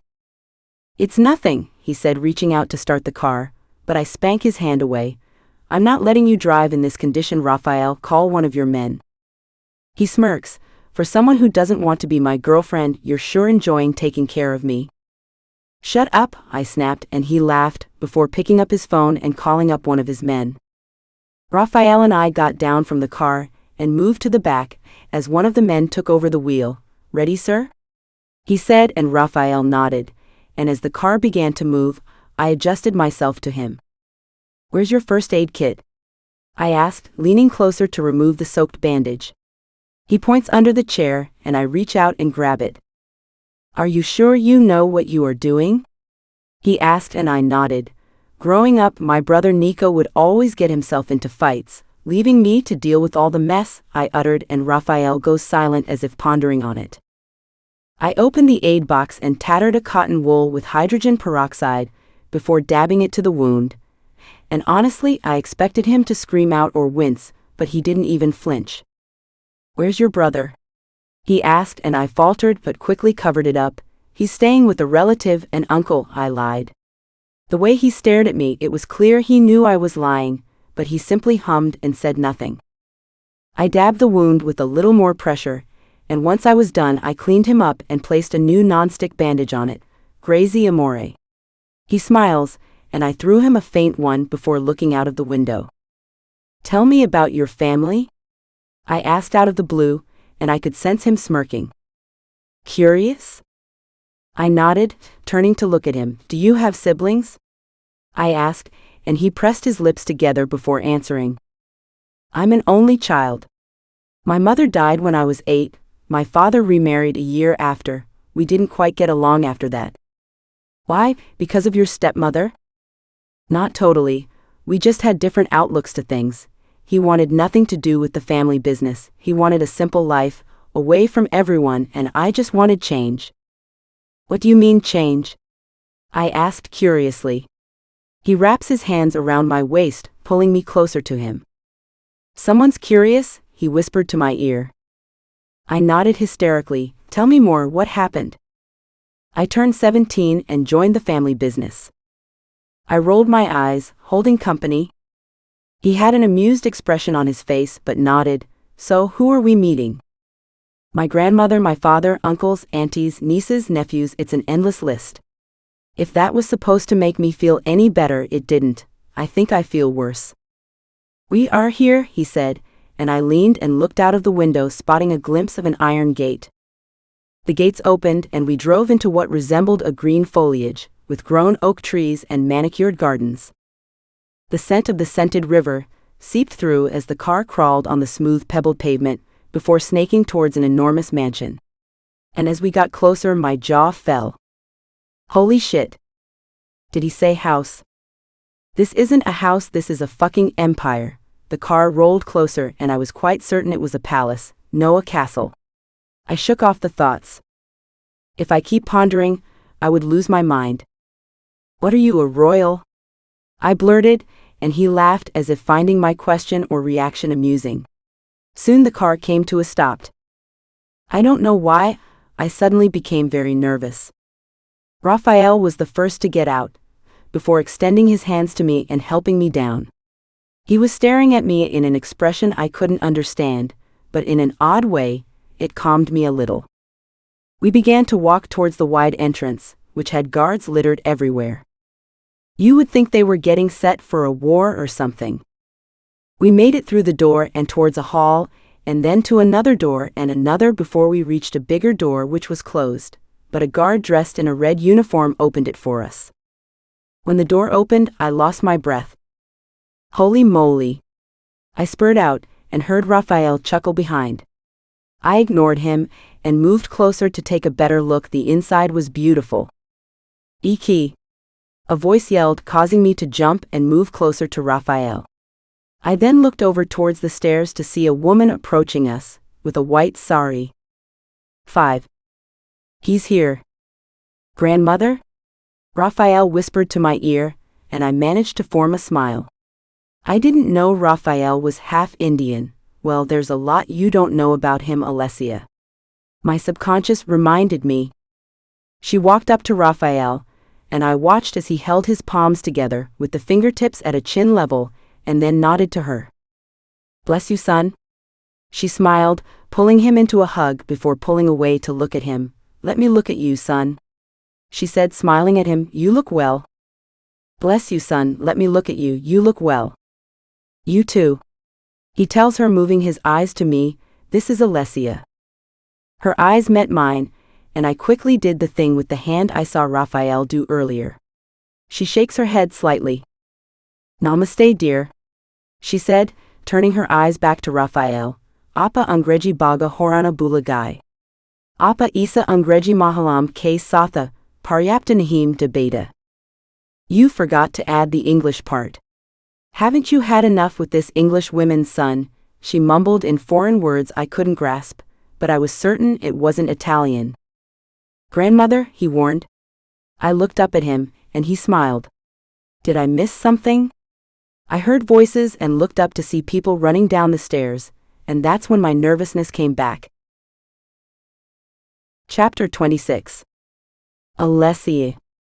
Facile. His grandmother scolded a little redhead that was running towards Rafael. That's my granddaughter, Chiara, his grandmother sighed, stepping towards what I assuming his the kitchen. Uncle Carl? The little girl squealed, jumping on Rafael. I watched him wince, but he covered it up well. I wanted to stop her, seeing he was in pain, but he shook his head slightly, stopping me. He clearly didn't want them to know he was injured. He plays with her, causing her to giggle and laugh, before turning to me. Chiara, this is Alessia. Say hi. Rafael tells her, and she gave me a cute smile which I returned. You're pretty, she mumbles, causing me to chuckle. You're prettier, I mumble back, and she shrugs. I know, she said, and Rafael and I laughed. He placed her back on the floor. That's when I noticed more people coming. "You must be Alessia," a girl about my age said. I was glad to know that at least I had someone besides Rafael to talk to. She smiles, pulling me into a hug. "I'm Rose, Carl's sweet cousin and Miles' fiancé," she said, and I threw her a smile and watched as the others greeted Rafael with respect. "Don't worry, you would get to meet everyone soon," Rose assured me, and I nodded. "You must be tired, let me show you to your suite." I wasn't sure whether to leave Rafael, who was clearly in pain. Then I realized he was with family. I turned and followed her up the long staircase, and after endless minutes of climbing, we made it in front of a door. Rose opened the door and we went inside. My eyes widened as I stepped further. This wasn't a room. It was more like a private suite. It had a furnished living room, a closet, not to add a kitchen, and a massive bathroom. To the side was an adjoining balcony that portrayed a very nice view of the city. I spotted another door, and as if reading my mind, "That's the bedroom," Rose chirped in. "You can freshen up in the bathroom and get some rest. And if you need anything, my room is just down the hall." And with that she left, and I took myself to the bedroom. Immediately stunned by how big the bedroom, there was a king-size bed with 2 white nightstands on each side. I thought of changing and freshening up, then I realized my suitcase hasn't been brought up yet. I decided to walk to the balcony to stare out the city, but there wasn't much to see during the day. I walked back to the room. It's barely 30 minutes since I got here and I am already bored. I began scooping and looking around for a bit before I got tired and sprawled myself on the comfy bed. I took out my phone and texted Rafael. "Are you coming up or not?" I typed, but on second thought, I wiped it. He would get it over his head if I send that. "How's your wound?" I sent instead, and laid back on the bed with a sigh. "I need to shower and take a nap." I stretched with a yawn and got up. I was heading to the bathroom when my phone buzzed on the bed. "I would be right with you, love." I scoffed. This man is unbelievable. I ask him one thing and he replies another. I rolled my eyes through and the phone on the bed, making it into the bathroom. I stripped off my clothes before I stepped in and turned on the warm shower, and as the water poured against my body, I closed my eyes and tried to relax. I don't know how long I stood in the shower, until I heard a loud thump.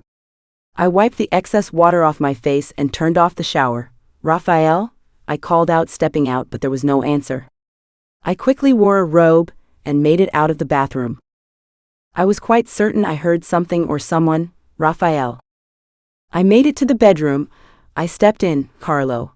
I cut myself off when I noticed who was standing beside the bed and staring at Rafael's picture on the wall. "Sonia? He's handsome, isn't he?" She mumbled as if obsessed with the picture. "What are you doing here?" She laughed. "I knew I didn't like you the moment I saw you," she said, walking over to me. "Listen up, bitch, because I would hate for anything to happen to you or that fine skin of yours." I looked at her confused. "Rafael is mine, he always be mine," she roared. "You're just some plaything to him, and once he's done with you, he would throw you away like the piece of trash you are." I looked at this woman dumbfounded. Is she for real? All this because for Rafael, he always comes back to me at the end. I am his die or ride chick, and I would always be here to watch English trashes like you get thrown out in the bin where you all belong. I shocked and dumbfounded to speak to the least. "Be wise, Alessia," she smirked, and with she turned around and walked away, leaving me shocked, and as the door slammed shut, a huff escaped my lips. How could anyone be so cheap? The door to the door opened again, and I was quick to lash my anger at her, but stopped on noticing it was just Rafael. "Hey," he smiled. I crossed my arms and looked at him furiously. "What's wrong, love?" he asked, concerned. "Sonia just left this room," I uttered, and he sighed and threw himself on the bed wistfully as if tired already. "What did she say to you?" "She basically just threatened me because of you. Why would you lie to everyone when you already have a girlfriend? You made me look like a fool in front of her." He sat up straight. "First of all, she's not my girlfriend." He reached out for my hand and pulled me to him. "You are?" My cheeks reddened quicker than a tomato, but I quickly covered it up. but not so much seeing he's grinning at me. Then what is she? She's my cousin Adriana's childhood friend. That's the only reason I let her stay here. She lives here, my mouth gagged open. Then it hit me, did he say Adriano? Adriano? Yes, my cousin. He's been away for a while, but he would be back here tomorrow, so you would get to meet him. I shook the thoughts off, it can't be. The Adriano I know is dead. I looked down at him to see he was staring in that strange, odd way. Why do you stare at me like that? I had always wanted to ask him that. It's uncomfortable, stop it. I can't stop, you're so damn beautiful. He grabs my hand and kisses the top of it. This man is going to give me a heart attack soon, if he keeps up with this. I watched him curiously, as he got up in front of me. Still staring at me. My mind was yelling for me to run, but I stood there. He caressed my cheeks that was almost burning red with his thumb, causing electric shivers down my spine. Alessia, he breathed, and I hummed instead, too frozen to speak. I'm going to kiss you, is that okay? At his words, I became numb, and as if compelled by some strange unknown force, I nodded. I don't want you running off again or avoiding me for the rest of the year, he blabbed on. I rolled my eyes. 4. Would you just shut up and kiss me? I sighed, and a cocky smirk appeared at the corner of his lips before he leaned down, and in seconds his lips were crashed against mine. Chapter 27. Alessia. Rafael and I's friendship had escalated quickly for the past few days, and inasmuch as my crazy mind repelled against the idea of trusting him or anyone for that matter, I found myself doing it and getting very familiar with his family.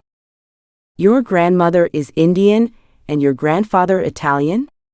I tried to understand as I watched him get himself ready for work the next morning. He hummed, struggling with his tie. Well, that explains a lot. I blurted, and he laughed.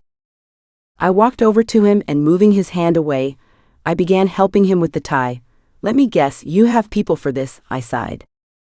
I don't wear ties. Why bother then? The meeting today insists on one, he replied, peering at me.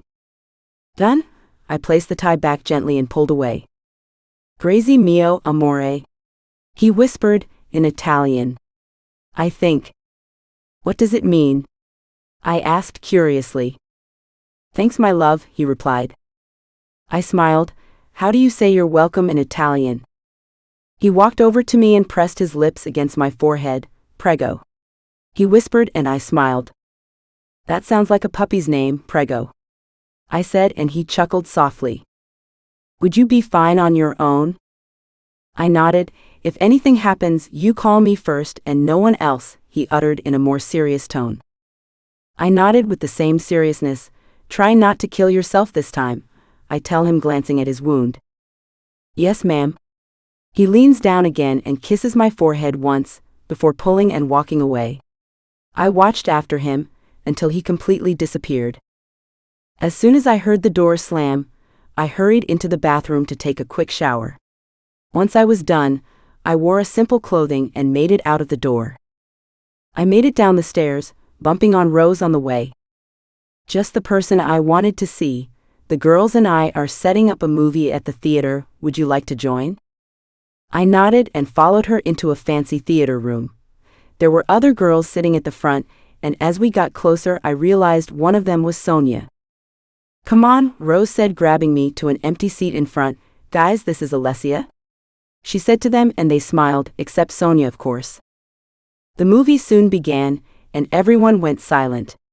It was some black and white movie about mafias and stuff. I found it strange that they were enjoying it.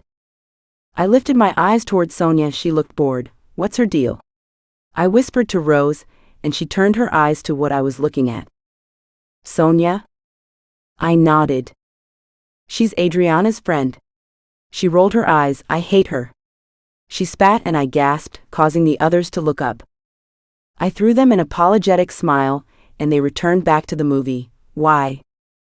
Since I can remember, she's had her sharp claws on Rafael.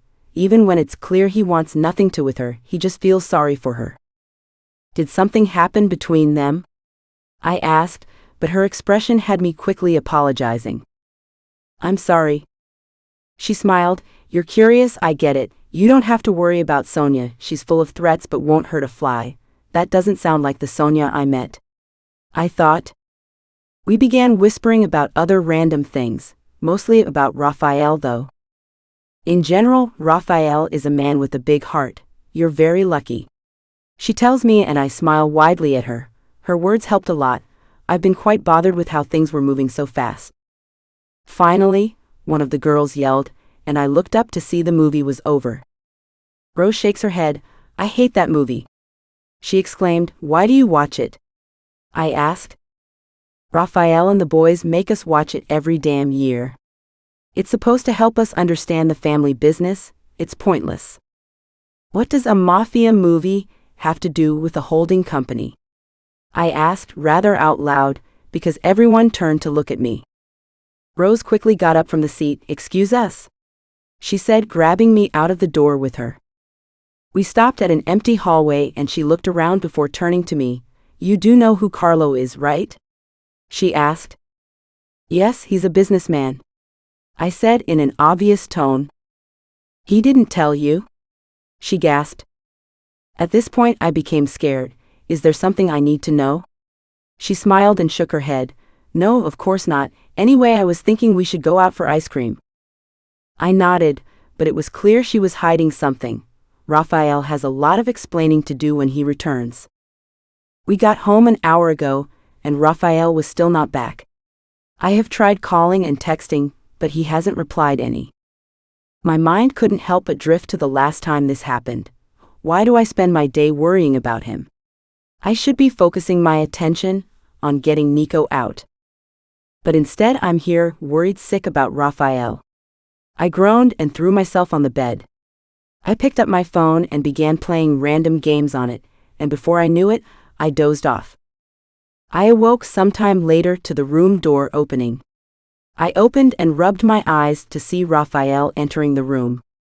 He had black sweats on and his hair was dripping wet as if just getting out of the shower. "Did I wake you?" "You are late?" "I had a lot of work to do." He walked over and sprawled himself on the bed, closing his eyes tiredly. I pondered on what Rose had said earlier before asking, "What sort of work?" He blinked his eyes open to me. "What's wrong?" he asked. On second thought, maybe I am just being paranoid for nothing. "Never mind." I shook it off and proceeded to ask him other things. "I want to see your wound," I said, and without fighting or arguing, he raised his shirt and allowed me to take a look. His rippled muscles were making it hard for me to concentrate on the wound. "You don't need to be shy," he said as I quickly covered him up. "Shut up." I shot back and threw him a pillow, which he caught perfectly in one hand and pulled me to his chest with the other. "What, are you a magician?"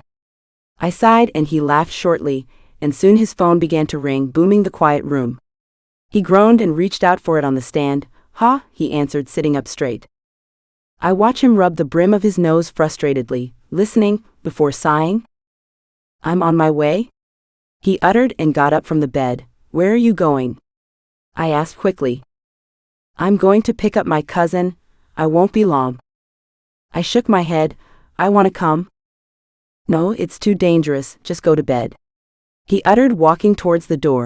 I quickly rolled off the bed and followed him behind. "Alessia," he sighed. "I'm not one of your men, Rafael. You can't order me around.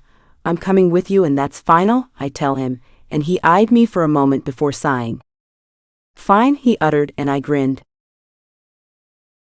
Chapter 28. Alessia. Rafael and I strode down the stairs. He seemed to be quite in a hurry. "Where are you two going?" a voice spoke out as we made it to the door. I turned to see Rafael's grandmother approaching us. "To pick up Adriano," Rafael answered, and her mouth turned into a grin. "Oh, finally?" We turned to leave, but she speaks up again. "Alessia, where do you think you are going?" "With him?" I answered, and she shook her head in disapproval. "No, it's too dangerous. Come help me in the kitchen instead. I'm preparing Rafael's favorite." "I want to follow Rafael," I insisted. No, it's too dangerous, dear. Come on, she said, and I looked up at Rafael for defense, but to my surprise he looked relieved.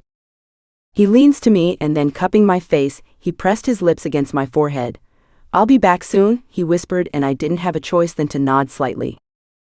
Then with one last kiss to my forehead, he rushed out of the door.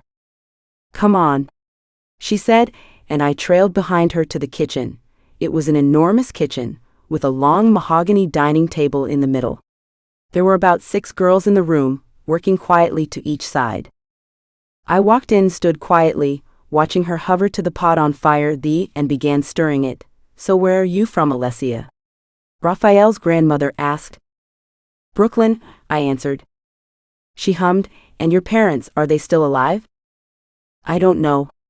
I replied quietly. She stopped what she was doing and turned her eyes to me. I've no memory of them, I said, and watched her eyes turn sad. I'm sorry, she said, turning back to what she was doing. You must have siblings then? I moved a bit closer before answering. I have a brother, Nico. That's good, you two can support each other in time of need, she said, and I prayed silently for her not to ask where he is. I didn't want to have to lie to her. You and Rafael have a lot in common, she said instead, as she finally hovers away from the pot. How do you mean? She walked over to the table and pulled out a chair, settling herself on it, before gesturing me to do the same. He lost his mother when he was just a little boy, about 10 years old. She started. What happened to her? I didn't have the chance to ask Rafael when he told me about her. He seemed to be very touched by the subject. She was murdered, she uttered, and I covered my mouth with my hand in shock. Her name was Alice. She was a very lovely woman. Everyone felt her death, especially Rafael. Did the police catch who did it? I uttered, and she laughed. You mean Rafael, of course. He caught the wicked man who did it, tortured him in a cell for a year for answers, and slit his throat right after. She continued, laughing, oblivious of my shock. Never in a million years would I've pictured Rafael as a killer. Do I even know him, who he is, anymore? After Alice's death, our home was never the same again. I'm sorry, I whispered, and with that both went silent for a while as if pondering on it. Enough of this sad talks, she said, getting up from her chair. You have to change into something more appropriate. Everyone would soon be here. Everyone? Yes, we having a little special dinner with the family tonight, she clarified. Okay. I nodded and began making my way towards the door and up the stairs. I made it inside the room and closed the door behind. I sighed and settled myself on the bed. I couldn't help but ponder on what Rose had said, and now his grandmother. Was Rafael lying to me? If he was, why? I pulled out my phone and called him, but it went straight to voicemail. I didn't want to make any crazy assumptions, so I just shook the thought once again and moved into the bathroom to take a long shower, before making it out to the room again with a towel wrapped around my body. I dried my hair and walked over to the closet and picked out a simple yellow cocktail dress.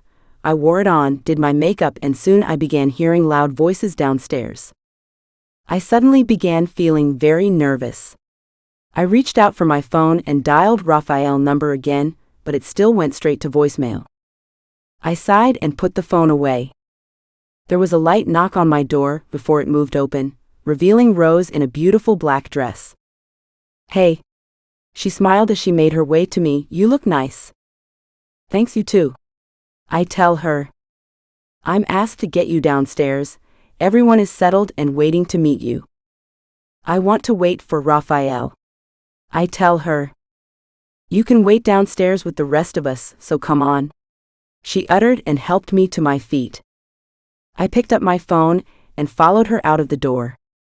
We entered the kitchen where about an estimate of 0 people was seated on the table. Aside from Sonia, little Kiara, and Rafael's grandmother, the rest were unfamiliar to me. As they got closer, they all turned and smiled at me as I pulled out a chair and sat next to Rose. You must be Alessia, a man across me voiced, and I looked up at him. Yes, I answered politely. I'm Rodriguez, I'm Rafael, father, he said, and I smiled at him. Rafael looked nothing like him, perhaps he took after his mother. Nice to meet you, sir, I said, and he shook. Please call me Rodriguez. I nodded, understanding. Where are you from? You don't look Italian. A man at sat opposite side of the table asked. One of the girls I had seen in the kitchen walked by and set a plate of food in front of me and left. I stared at it for a bit, then looked up at them to see the man staring at me, as if waiting for an answer. I'm from Brooklyn. I finally answered. Another American? He spat. Diego. Grandmother cautioned, and I was left confused. Do they have something against Americans? After that, everyone practically ate in silence. The only noise heard were Kiara's succulent giggles and the scraping of cutleries on the plate.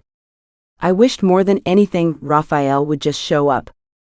As if hearing my cries, there came some footsteps and a throbbing noise coming from the corridors before Rafael appeared, alone. Where's Adriano? Sonia was the first to speak up. He's upstairs, he uttered, and everyone sighed in relief. I didn't understand what was going on, but I was curious to meet this Adriano everyone hasn't stopped talking about. 3. Rafael's made his way over to me and sat next to me, before leaning to me. You okay? He whispered, and I nodded slightly. Just a little overwhelmed, that's all. He smiled and caressed my cheeks, before turning to everyone else on the table. I was listening to them talk to one another for a while, but blocked them after a few minutes. I didn't know why I was suddenly feeling uneasy around them. Maybe it's because I don't know them as well as I thought, especially Rafael. Excuse me, I said, and got up and left. What's wrong with her? I heard someone whisper behind. She's tired, it's a long day, Rafael tried to explain. I could tell by his that he was worried. I didn't care. I just climbed upstairs and made it quietly down the hall that led to the room. My phone buzzed with a text, and I popped the screen to see who it was. When suddenly I felt something from nowhere grab me from behind and pulled me forcefully to the wall. I wanted to scream, but it jammed its large hands tightly against my mouth, stopping me. Please don't scream. It's me, Adriano. I stopped struggling and it slowly let go of me. I then turned my head to it and my jaw fell. Adriano. Yes, I'm alive, he clarified. I couldn't believe my eyes, but at the same time I felt relieved. I couldn't bear the guilt I felt for weeks knowing I helped end an innocent man's life. Gabriel told me you are here, and I didn't want to startle you by showing up at the table. Oh my God, you are Rafael's cousin. My eyes widened. You don't catch up fast, do you? He said in an amusing tone, before his voice went deadpan serious again. Look, Alessia. I don't mean to scare you, but Gabriel left me a message for you. Now that the first half of your mission is complete, you need to proceed to the next level. That's why I was brought here to help you. You're working for him? I blurted, that's all I got from everything he said. You are working for the same people who almost got you killed. I don't want to do this either, but Gabriel is right. Rafael is weak. He's too good, and goodness is a bad quality for a capo. We need a ruthless ruler, one who wants war and not peace. Wait, I stopped him. What does Rafael have to do with this? What do you mean, capo? I was confused. He stared at me for a moment. Shit, you don't know. He whispered. Know what? I gulped. That Rafael is Rafael Genovese Falcone, the Italian Mafia boss, and the one you were sent to kill. He stopped and I allowed it to seep in for a while, and once it did, I threw my head back and began laughing. I laughed so hard that my ribs began to hurt and Adriano began to worry. Alessia, are you okay? Adriano voiced, moving slowly me. That's when it all began to make sense. Oh my God. I broke out. To be continued. Next book, Fear the Dark. Available now. Alessia. Every step I took to escape only dragged me deeper into Rafael's world. Adriano lurked like a viper, forcing me into a game of betrayal I never wanted to play. Lies wrapped tighter around me until I could barely breathe. I should have run, but Raphael's touch burned too deep. His voice softened only for me, his eyes stripped me bare. Loving him was madness, a weakness, but without him the darkness threatened to swallow me whole. I was becoming something else in his arms, stronger, sharper, but also his. And once you belong to Raphael, there is no way back.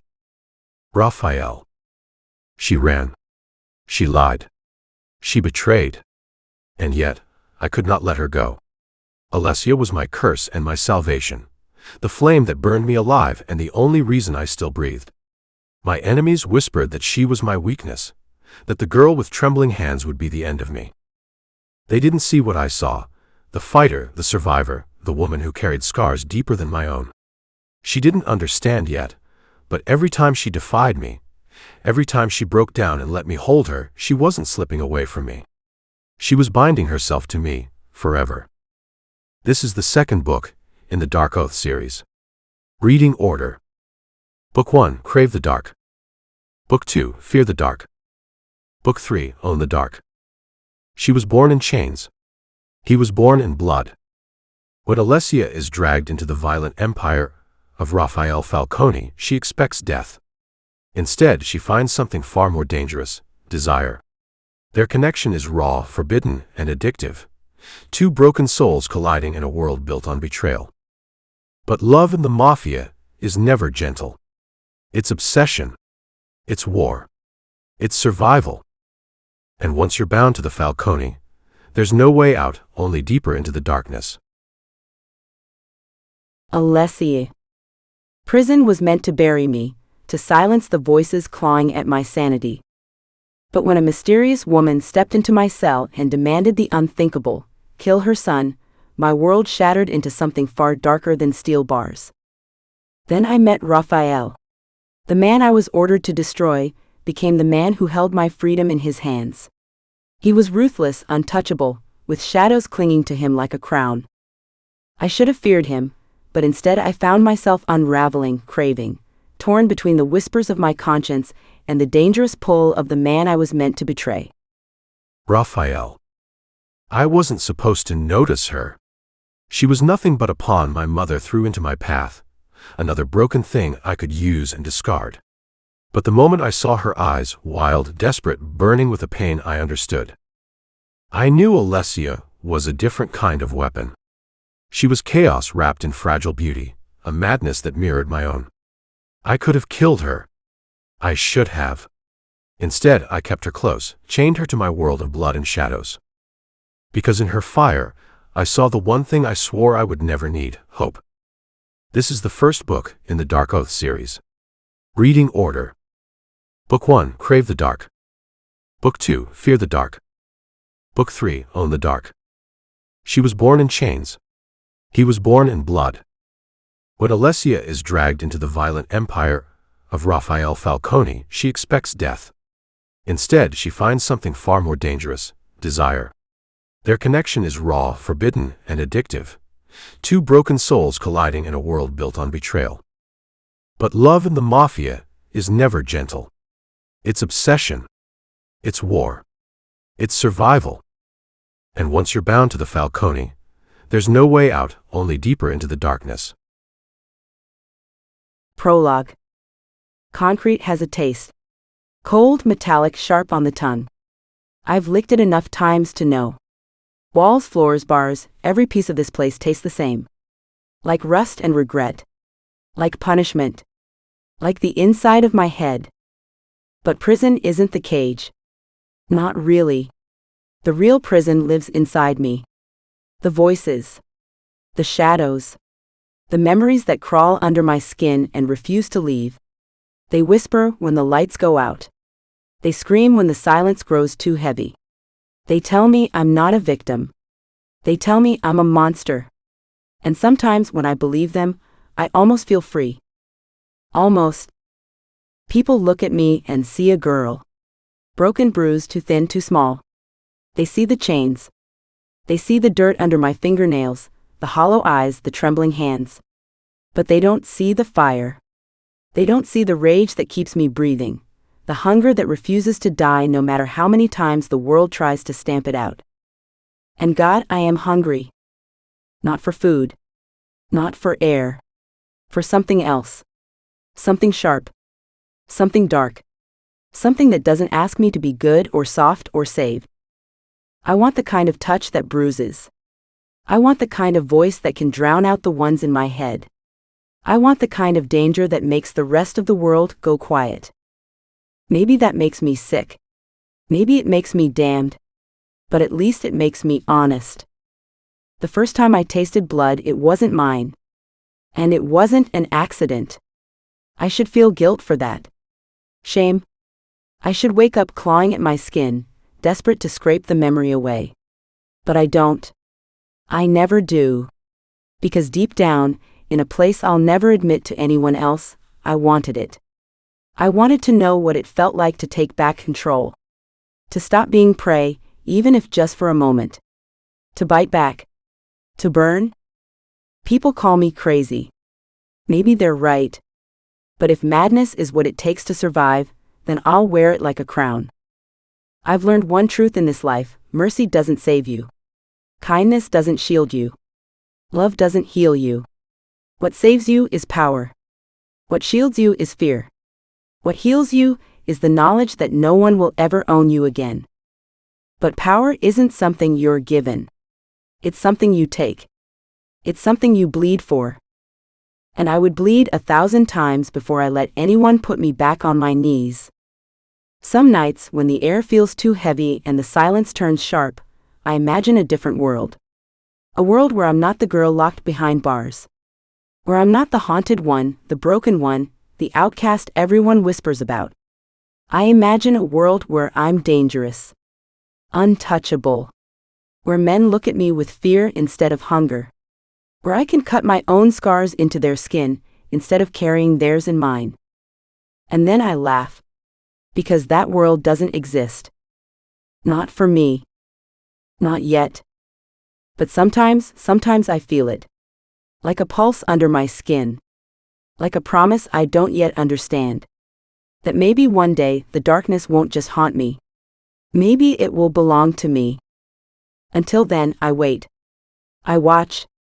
I breathe through the chains, through the voices, through the shadows that curl like smoke in the corners of my mind. I let the world think I'm weak. I let them think I'm fragile.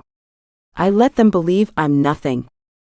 Because one day, when the doors open and the shadows move, I'll stop waiting. And when I do, the girl they locked away won't be the one who walks out. She'll be something else. Something they can't cage. Something they'll learn to fear. Something born in darkness, carved from hunger, sharpened by pain. Me? Alessia.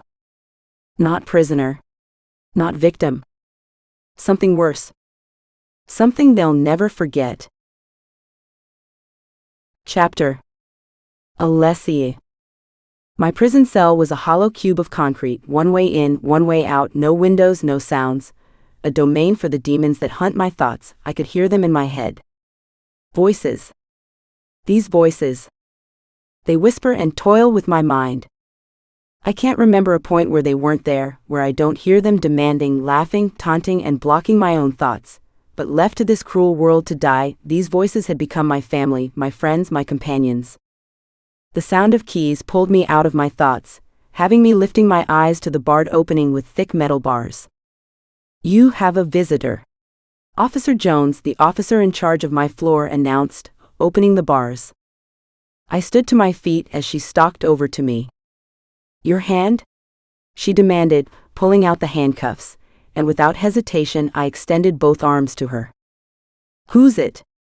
I whispered curiously. I had been here for almost a year and no one had shown up to see me. Is it my brother? Unless your brother is a drag queen, I don't think so. She replied, cuffing my hands. I have a bad feeling about this one. You be careful now and remember your hearing is next week. Any more charges and it's over. She said, and I nodded at her. Sadly, Officer Jones had been the closest thing I had to a mother. Come on. She escorted me out of my cell and into an empty office. It was the monitor room. Why am I here? I questioned. Just stay quiet, someone is coming. She said and left the room. I swallowed thickly, and sat quietly. A few minutes later, another officer appeared with a strange lady. She was dressed in a silk red suit, her hair glossy and spreading accurately on her shoulders, mashing the deep bloody lipstick on her lips. She stepped into the room, with her heels clicking the concrete floor as if she owned the room. "Alessia Green," the officer called, and I stood up quickly. "You have 5 minutes." "What's going on?" She turned to the officer and whispered something into his ear. He nodded and left, locking the door behind. "Who are you?" I asked again, and a proud smug appeared at the corners of her lips. "You weren't exactly what I had imagined." She steps gradually towards me. "I bet we can work something out." "What do you want with me?" I demanded, though my insides were shaking. Everything about her domineer spelled wicked. She took her last step and stood in front of me. "My name is Rafael Falcone, but you can call me Savior or Redeemer." "And why would I call you that?" "I'm here to save you, dear. I'm informed you're being charged with manslaughter. You killed your foster father at 17. Anger boiled inside me. He was going to hurt my brother. "Honey, I'm not here to judge. I admire girls like you. Girls that stand up for themselves in a man's world are never to be reckoned with, if only the man knew that." She smiled sly. "I can help you. I hear your trial is next week. I know the judge and I can make all those charges go away." "Why?" Her words were comforting to the ear, but being in a lot of foster homes had taught me a lot of things. One thing is that all kindness comes with a price. Just a small favor compared to what I'm offering. I knew it. "What sort of favor?" I questioned. She dipped her ends into her side pocket and pulled out a folded note. "What's that?" I wondered what the price of my freedom was. She opened it and extended it to me with a smile.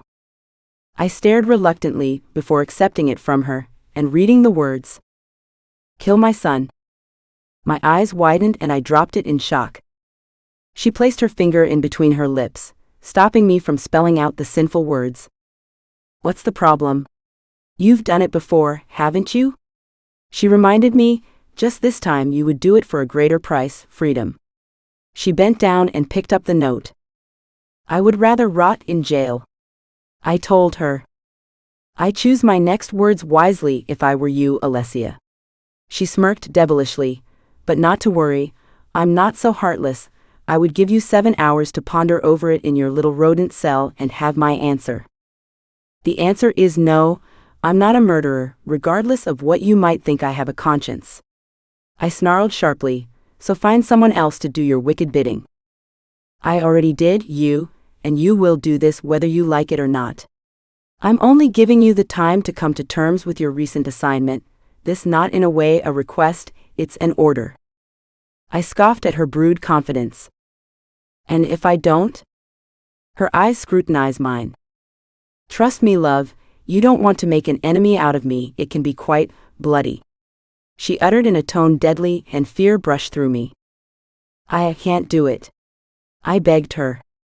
"Of course you can, this is just another man," she whispered and dipped a card into my pocket. "Why should he mean anything?" "Time up." The doors opened, then with one scattered look directed towards me, she turned around to leave, slipping a note to the officer on the way. "It was nice meeting you, Alessia." Her voice echoed and stifled through the tin walls, causing me to fall and screech. Chapter 2. Alessia. Do it. Do it. Please stop. I screamed, repeatedly hitting my head against the concrete wall, hoping the whispers would stop. Please? Do it. Do it, they say. You're a murderer, they whisper in my ear. Stop. I kept hitting my head, but they wouldn't. They wouldn't stop. Please stop. I screeched. Do it. Stop. I screamed and kept hitting and hitting, until my neck became weak and everything went black. Hours went by and a vicious shake woke me. I jolted awake, sweating and breathing heavy. It's okay. A voice whispered to me, and I looked up to see the worried eyes of Officer Jones. Child, if you keep this up, you will end up in the mental ward. Holding to my aching head, I sat up straight. How long have I been out? A whole 4 hours this time. She reached to the table and grabbed a cup. Here, have some water. She hands me the stainless cup, and I accepted it. Thank you, I whispered, bringing the brim to my lips. She says nothing and stares pitifully at me before gathering herself up. You have a visitor? I handed the cup back to her before responding, I don't want to see her again, she's evil. I knew there was something wrong about her. She muttered to herself, pulling out the silver handcuffs, it's your lawyer. She clarifies. Your hand, she ordered, and I extended them to her. She cuffed my hands and led me into the visitation room. I entered the visitation room, where inmates and family members were sitting across from each other at long tables. I took my seat and slowly raised my eyes to the lawyer, watching him from across the table. Mr. Jameson is the lawyer in charge of my case. Officer Jones unlocks one side of the cuff and locked it to the edge of the chair. You have 5 minutes, she said and left. Hello, Alessia. Mr. Jameson smiled at me and I returned a faint one. How are you? He asked, and I threw him a glare, having him quickly apologizing and going straight to the point. This case has proven very difficult, and it's been a year already. What are you trying to say? It's time we consider other options, a plea bargain. You are saying, I don't have a chance? Not only was he lazy but incompetent. We need to be more rational. If you plead guilty in court, chances are you would get 3 to 4 years, which is more lenient than spending the rest of your life in jail. He explained, but that was the least of my concerns. What about my brother? Have you heard from him? Have you found him? Yes, he answered and pulled out a file from his briefcase. I filed a few missing reports and it turns out he's in a juvenile detention. What? How? You were supposed to be looking out him? I screamed, causing people to turn heads us. Calm down, Alessia. Don't tell me to calm down. Tell me what the hell happened. How's my brother in jail when you were supposed to be looking out for him? I barked, knocking my fist against the iron table. Calm down, Alessia, he uttered, shaken. Officers rushed to our table. Everything is fine. He tried to appease them. They unlocked the cuff and tackled me from behind, dragging me out of the room. I kept my eyes on him the whole time, my body fuming in anger. I should have never trusted him to take care of Nico. He couldn't even get me out of jail. They dragged me to a solitary confinement, where the misbehaving prisoners were left in and pushed me inside. You would stay here until you learn to control that temper of yours. The officer spat, shutting the metal door. I curled tightly to the corner. This wasn't my first in here. The room was like a box for humans. Asides the dim light seeping through the cracks, there wasn't anything else in the room except a flat, thin mattress and a bucket. The doors were really thick. I didn't bother fighting through them because I knew I wouldn't break through it. Alessia? It started again. I placed my head in between my legs and began singing soft blue melodies. Normally, I would fight the instinct to scream at my own mind, but singing over the years had become the only way I could appease them. Chapter 3. Alessia. I was still curled tightly in the corner. The room had taken a stranglehold in the dark, squeezing life and consuming our memories, turning them into forgotten lost dreams. I gulped slightly. The voices had stopped to barely whispers and to a point where I could almost control my mind again. I embraced myself tightly and pasted my body to the icy dark walls behind. I closed my eyes and tried to catch a glimpse of sleep, but had them widely open again when I heard footsteps and the sound of keys on the door. The door opened slowly, and a dark figure appeared at the threshold of the door. I couldn't grasp who it was because of the dimness in the room, but I could map out a man. The figure began moving towards me, and I flinched. Who's it? I whispered, my bottom lips trembling. It doesn't utter a word, edging gradually towards me. Who are you? I yelled, but I got no reply. Soon my body was shaking with sobs. I felt the figure stoop in front of me. I could hear the rhythmically throbbing of its chest. Don't be scared. He finally spoke up as he ran his stiff fingers down my neckline. I began sobbing. Stop, I will scream. I cried, and he laughed, trailing its stiff fingers further down. No one would hear you. Besides, who do you think they will believe? Me or the lunatic? He whispered, and not paying attention to its words, I began to scream at the top of my lungs. Help! Someone help me! He took its hands off my neck and slapped me so hard my head snapped to the side. One more word from you and it would be your last, it threatened, and then cackled. Now this would just take a minute.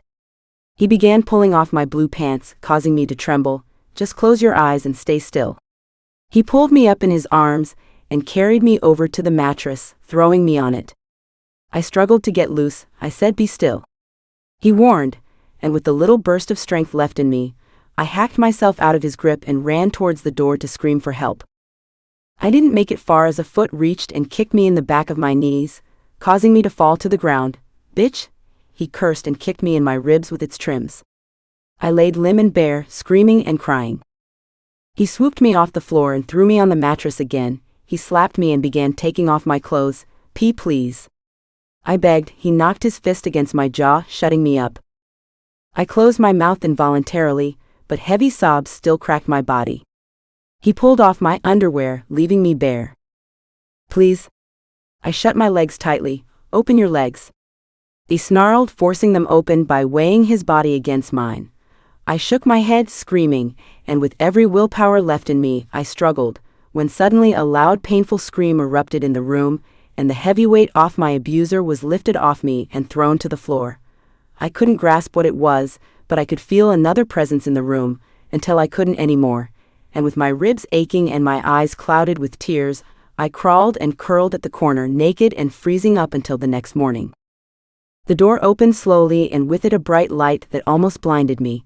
I curled tighter to the wall and raised my hand to my head. Child, what did you do this time? The familiar voice of Officer Jones rushed to my limp body. Are you okay? I warned you about that temper. It would only get you in trouble. She cautioned, and with trembling lips, I took my eyes around. Did you see him? I stuttered. The room was still the same, the mattress neatly on the side as if no one had laid on it. I quickly peeked down my body and realized my clothes were back on. The man, he. I stuttered, shaking and terrified. What man? There's no man in here. Come on. She pulled me off the floor. Even the pains in my ribs were gone. Let's get you cleaned up. I swallowed thickly and gave one last scathing look at the room. My mind empty and wondering if I had imagined it all. It felt real. I left the room and was escorted to the bathroom with other female inmates. I could hear uniform laughter as I approached them. It felt like they were all staring at me. Look, girls, it's the crazy chick again. One of them yelled, yearning more laughter. I paid no attention to them. I wasn't unfamiliar with the name-calling and wondering gazes. I got used to them over time. I stripped out of my dirty clothes and stepped into the shower stall, and as the warm water poured against my body, it reminded me of the scarred memories of the night. I curled down to the bathroom floor and whimpered. Chapter 4. Alessia. After my bath and feeding with the inmates, I was escorted silently to my cell. Can I make a phone call? I asked a nice officer. He nodded, before leading me towards the phone booth, where a long line of about 0 inmates were patiently waiting for their turn. I approached them and stood in line, waiting. Half an hour later, it got to my turn. I stepped into the phone booth and picked up the phone. Breathing deeply, I dialed the number, and barely a second after, I was greeted by the angry voice of my foster mother. Hello? It's me, Alessia. I whispered into the phone. You have got some nerve calling this number after all the sadness you have caused my family. She spat in an angrier tone. I swear. Where's my brother? I cut in, before she could hang up or lash more of that anger on me. In detention where his ass belongs? She spat harshly and I gasped. You two are going to pay dearly for all what you've caused my family, and to think we loved you both like our children, and you turned around and stabbed us in the back. If you ever call this number again, I will make you suffer. She hung up, leaving my hands trembling. Get out already? Someone spat from behind. I stared at the phone blankly for a while, Before reaching out and pulling out the folded note in my pocket, I gazed at the number for a bliss before dialing it. On the second ring, someone answered. "I knew you would change your mind," came her taunting voice. I cleared my throat before putting my mouth closer to the phone. "If I help you, you get my brother and I out of jail," I tell in a whisper, and it took a moment before she uttered, "Deal." I hung and stepped down from the phone booth and out to the angry line. "Who were you calling? Another psycho?" someone uttered, causing everyone to laugh. Looking down, I made it past the line to the officer and he escorted me back to my cell, locking the bars behind.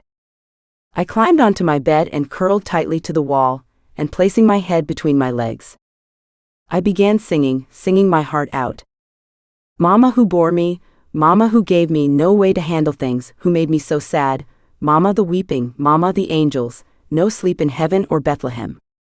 Some pray that one day Christ will come a-call and they light a candle, and hope that it glows, and some just lie there crying for him to come and find them, but when he comes they don't know how to go. Mama who bore me, Mama who gave me no way to handle things, who made me so bad, Mama the weeping, Mama the angels, no sleep in heaven or Bethlehem. A few days later. The day was finally here, the day my fate was to be decided. I sat in cuffs behind a moving van with 2 officers sitting silently beside me. The car finally came to a stop, and the doors were slid open. "Out," they said, pulling me out of the van and leading me quickly into the courtroom. I entered the room to see everyone already seated down, including my foster family, my foster mother, her brother Luke, and her 3 kids, Joe, Mira, and Sam. They were dressed in black as if in mourning, which was funny since they hated the man. I was dragged to the front where my lawyer was seated. He gave the officers a slight nod and they unlocked the cuffs. "How are you, Alessia?" he asks, but I say nothing, taking a chair next to him. "You remember what I told you?" he reminds me, and soon after the judge walked into the court, and everyone rises up to their feet. Mr. Jameson stares at me and I rise up as well and watch as the judge settles in. "Be seated," he utters, and we obeyed. "How will the defendant be pleading?" the judge asked, and the room went silent, waiting for my response. I looked at Mr. Jameson and he assured me with a nod, "Not guilty." I blurted and Jameson's eyes shone in shock. Loud whispers and murmurs erupted in the room. The judge struck his gavel against the sound block, silencing the room immediately. "Very well then," the judge said, and the proceeding began. A few minutes later. "I will now give my judgment." The judge spoke up after hearing both defenders and talking to the jury. "It seems to me that Miss Green here had learned her lesson and suffered enough being detained for a full year in the juvenile detention and also looking at the deceased's records. It can't be said that he was a good law-abiding citizen of the state." Mr. Jameson's eyes glowed with hope. "This child has already been through a lot and seems to have a very bright future ahead of her. Let's not hinder that from happening any further, so I say not guilty in Miss Green. I don't want to see you back here again." "Thank my honor." Mr. Jameson bowed excitedly. He bumped my shoulder and I mouthed a thank you to the judge, even knowing he didn't do it from the goodness of his heart. Left for him, I would rot in my cell. "You're free," Mr. Jameson whispered to me, and I say nothing. Loud murmurs and whispers erupted in the room. "Court arise." Everyone raised to their feet and waited for the judge to leave. Before turning their angry glares to me, my foster mother was the first to express them. "You witch, you would pay for this." They lashed, rushing to me. "You wretch, you think this is over." "Out of the way, Mom." They were held back, while I was escorted to the van and back to the station. Mrs. Jones was she first to greet me with open arms. "Oh, thank God, child." She smiled, pulling me into a hug. I managed to form a faint one. She pulled away. "I need to attend to an emergency, but I'm happy for you and don't want to see you back here again," she says lastly, and rushed out. I was then given a paper to sign and handed my clothes. I walked into an empty room and changed into them, before returning and being escorted out towards the gate. "See you soon?" the officer said to me, as we made it to the security gate, before he turned back and left me. I made my first step out of the gate, and as the gate closed behind, I felt the air of freedom splash on my face. I have been counting for this moment for the past few months, and now it's here. I am not so excited, knowing there's a huge price to the freedom. Alessia, a voice called, and I looked up to see a man watching from a distance. I stopped, and he walked up to me. I'm Damien. I hear you and the boss have unfinished business, he reminds me, and I gulped before speaking up. Where's my bother? He's safe, he assured, before gesturing me to the black SUV parked across the road. I stared at it, and then him before agreeing and walking with him towards the car. I got into the back seat with him. There were two men in black suits sitting at the front. They wore sunglasses and had comm units in their ear. Damien then turned to me. This would hurt. Those were the last words I heard before I was injected with something that instantly had me passing out, and that was it. Chapter 5. Alessia. I opened my eyes to the sight of an unfamiliar room. It was large and very beautiful, but that was the least of my concern. I rolled off the bed and walked to the door. I attempted to open it, but it was locked from the outside. I began tugging and shaking the doorknob, but no response. Where's my brother? I yelled, banging at it furiously.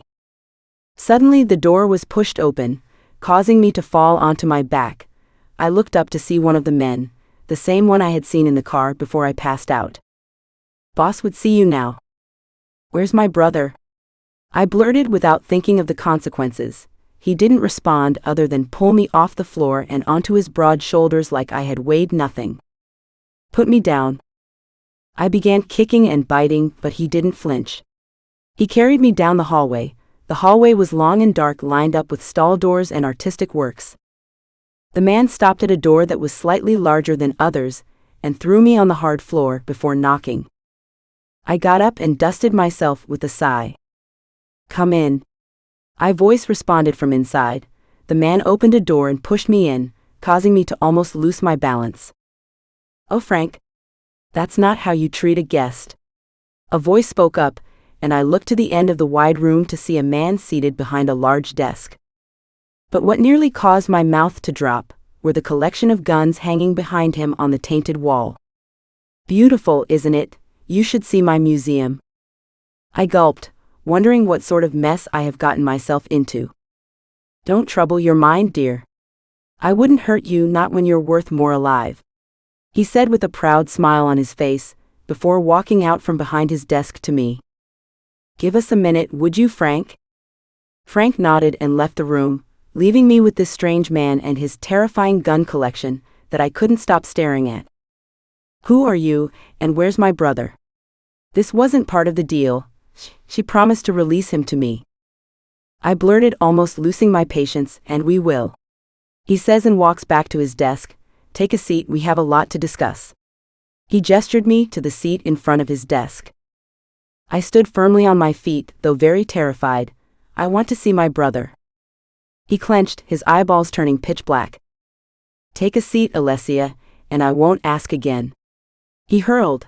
I slowly walked up to his desk and took a seat right in front of him. Where am I? Italy, he uttered simply, causing my eyes to grow wide. What? While you were unconscious, my men brought you here. This is where your mission begins. Italy. How long was I out? My heart began to race. This isn't a joke anymore. I am being kidnapped in a different country. Where's my brother? Don't worry about him, he's fine. My men got him out of jail and in a safe place. That's as long as you follow instructions. He threatened. What instructions? He stood up from his desk and reached to my side. I have not introduced myself. I am Rafael Falcone, the rightful capo to the Italian Mafia. You see, my father was Charles Falcone too, head of the Italian Mafia, and I was his heir. His eyes then turned deadly, but upon his death the Mafia empire was given to my nephew. An empire I sacrificed and worked so hard to build. While waiting to be mine, he stole it from me. He continued, but how it involved me, he still hadn't gotten to that part. All means to destroy him had proven abortive. He lifted my chin to his eyes and smiled sickly. But you are my newest weapon, naive, innocent, beautiful, and unexpected, just all the right ingredients to take him down finally. I gulped. How? He stalks over to the bar and poured himself a glass. There would be a bidding at the casino tonight. All the famous Mafia capos and dons would be there. I had received a tip from a very reliable source that he will be attending tonight. You'd be attending as well, wearing a wire, and we would be telling you what and when to do. As he stopped, I felt a deep ache of fear and dread in the pit of my stomach. What I was thinking, accepting this deal? Or getting involved with this people? Did I really believe I could pull this off? Kill an Italian mafia capo? Me? I can't even fight my own thoughts. I would probably end up getting caught and sent back to jail, or worse, killed. Why me? You owe me a debt? He answered simply. I took in a deep breath before whispering the next question. And if I fail? Let's not think of the worst now, shall we? Chapter 6. Alessia. I stood still in nothing but my bra and underwear as Damien connected the wires carefully to my body. You almost wouldn't notice them. Once he was done, he moved back to admire his work. Now the dress, he uttered and walked over to a bag. Opening it, he pulled out a white cocktail dress and handed it to me. Dress up, I'd be outside, he said, and left the room. I heard the door close behind and fell to the floor. What have I gotten myself into? If I die tonight, Nico would be left alone in the world. Hurry up, Damien's voice boomed, having me jump to my feet and wearing the dress. The dress was tight and it pressed the wires into my skin. I wasn't comfortable, but I had no choice. I walked out the room to present myself. Damien stepped back and began examining me for any visible wires. One more thing.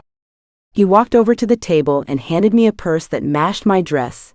In this purse there's a burner phone and a gun. My eyes widened and I recoiled. A gun? I can't use a gun. It's for an emergency. He handed it to me and I took it with shaky fingers. The code to activate the burner phone is 44. Only activate the phone when it's an emergency. I stared at the purse in my hand, not bothering to open it. The sooner I do this, the sooner I get to see Nico and we start a new life, a good one. That's if I am lucky to survive this night. All you have to do is get him up to the room and we would handle the rest from there. Everything you say or do will be monitored through the mics, so don't try and act smart. I gulped, nodding slightly. Good, let's do this, he uttered and gestured me out of the door and into a black van, parked in front. I got into the back to see an estimate of 5 hooded men. I took a seat at the corner and the van began to move. Barely an hour later it stopped and I stepped out of the van. As the cold breeze hit my body, I had an itching feeling to run and escape this madness, but the more intelligent side of me reminded me of what I got to lose. Go, Damien shot, startling me. I began moving slowly towards the crowded casino. I expected there to be a security check, but there was none. Everyone in the room looked extremely intimidating and dangerous as they played, shuffled dices, and tossed wads of cash on the blackjack tables. The men had visible gun in their holster. Where's the police? Isn't all this illegal? Pay attention. A voice that's like Damien's growled in my ear and I hissed. Move to the bar, your target is wearing a gray jacket. I moved my eyes to the corner of the room and saw Damien leaned against the wall watching me. Can you be more specific? There are 1,000 men wearing gray jackets. I shot back at him, feeling my nerves starting to get the best of me. I just want to make it out of here. Just do as you're told, he growled back. I took a deep breath and began making my way towards the bar slowly. I spotted a man wearing a gray jacket while sipping onto a glass. Quit gaping at the man and act, Damien growled. I can't decide which is worse, his voice or the voices in my head whispering for me to do this and get it over with. I stalked over and slid into the stool bar next to the man. I raised 2 fingers at the bartender and he walked up to me. Che cosa posso ottenere per voi, Bella? He uttered in Italian with a soft smile. Soda on the rock, I uttered, causing the bartender to laugh shortly. I stared at him and his mouth turned to a ah, oh, you're serio, he uttered. Quit flirting with the bartender, Damien groaned in my ear. Ottenere la signora cosa vuole, a voice said next to me, and I turned to its direction to see the man I am supposed to destroy looking at me, through his very dark shades. Who wears dark shades in the dark? You okay? He whispered in an amusing tone, and I quickly pulled myself out of my trance and nodded to him. What is an English lady doing in a place like this? English lady? I repeated. You seem quite lost. He clarified, you shouldn't be here, it's too dangerous. My advice, go home. My whole body is itching to take his word for it and pace out of here, but I couldn't. I have a role to play, which failure would cost my brother. I can take care of myself just fine. I shot back, very proud with my response. He chuckled as if intrigued. The bartender walked over with my glass of soda and placed it in front of me. Una soda sulla rocha per voi. Thank you. I mouthed to whatever he said, before turning to the man and cheering up my glass. The name is Adriano. He stretched his hand to me and I just stared at it puzzled. What's your name? He asked and raised an eyebrow at me, waiting for my response. You can call me Maria. I lied, bringing the brim of the glass to my lips. Wrap this up, Alessia, and get the man upstairs. Damien hurled. Mary, the name suits you well. He nodded slightly with a soft smile, having me smile back faintly. So what brings you here? He removes his shades, revealing his blue eyes. Planning on killing anyone tonight? The air got caught in my throat when he uttered those words. He knows, oh God. He knows, that's it. This is the end. I thought of pulling out the phone and entering the code. Don't you dare. Damien snarled in my ear.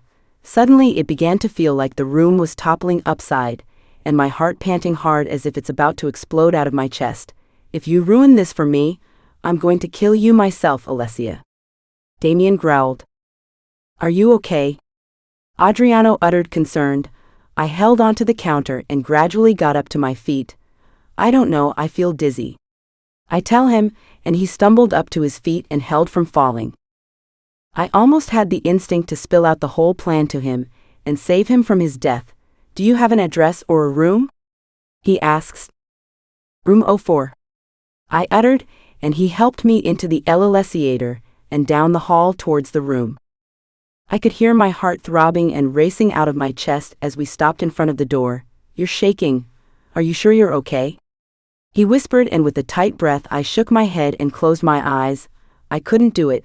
I couldn't let another man die. Maria? Adriano called, touching my shoulder softly. I need to.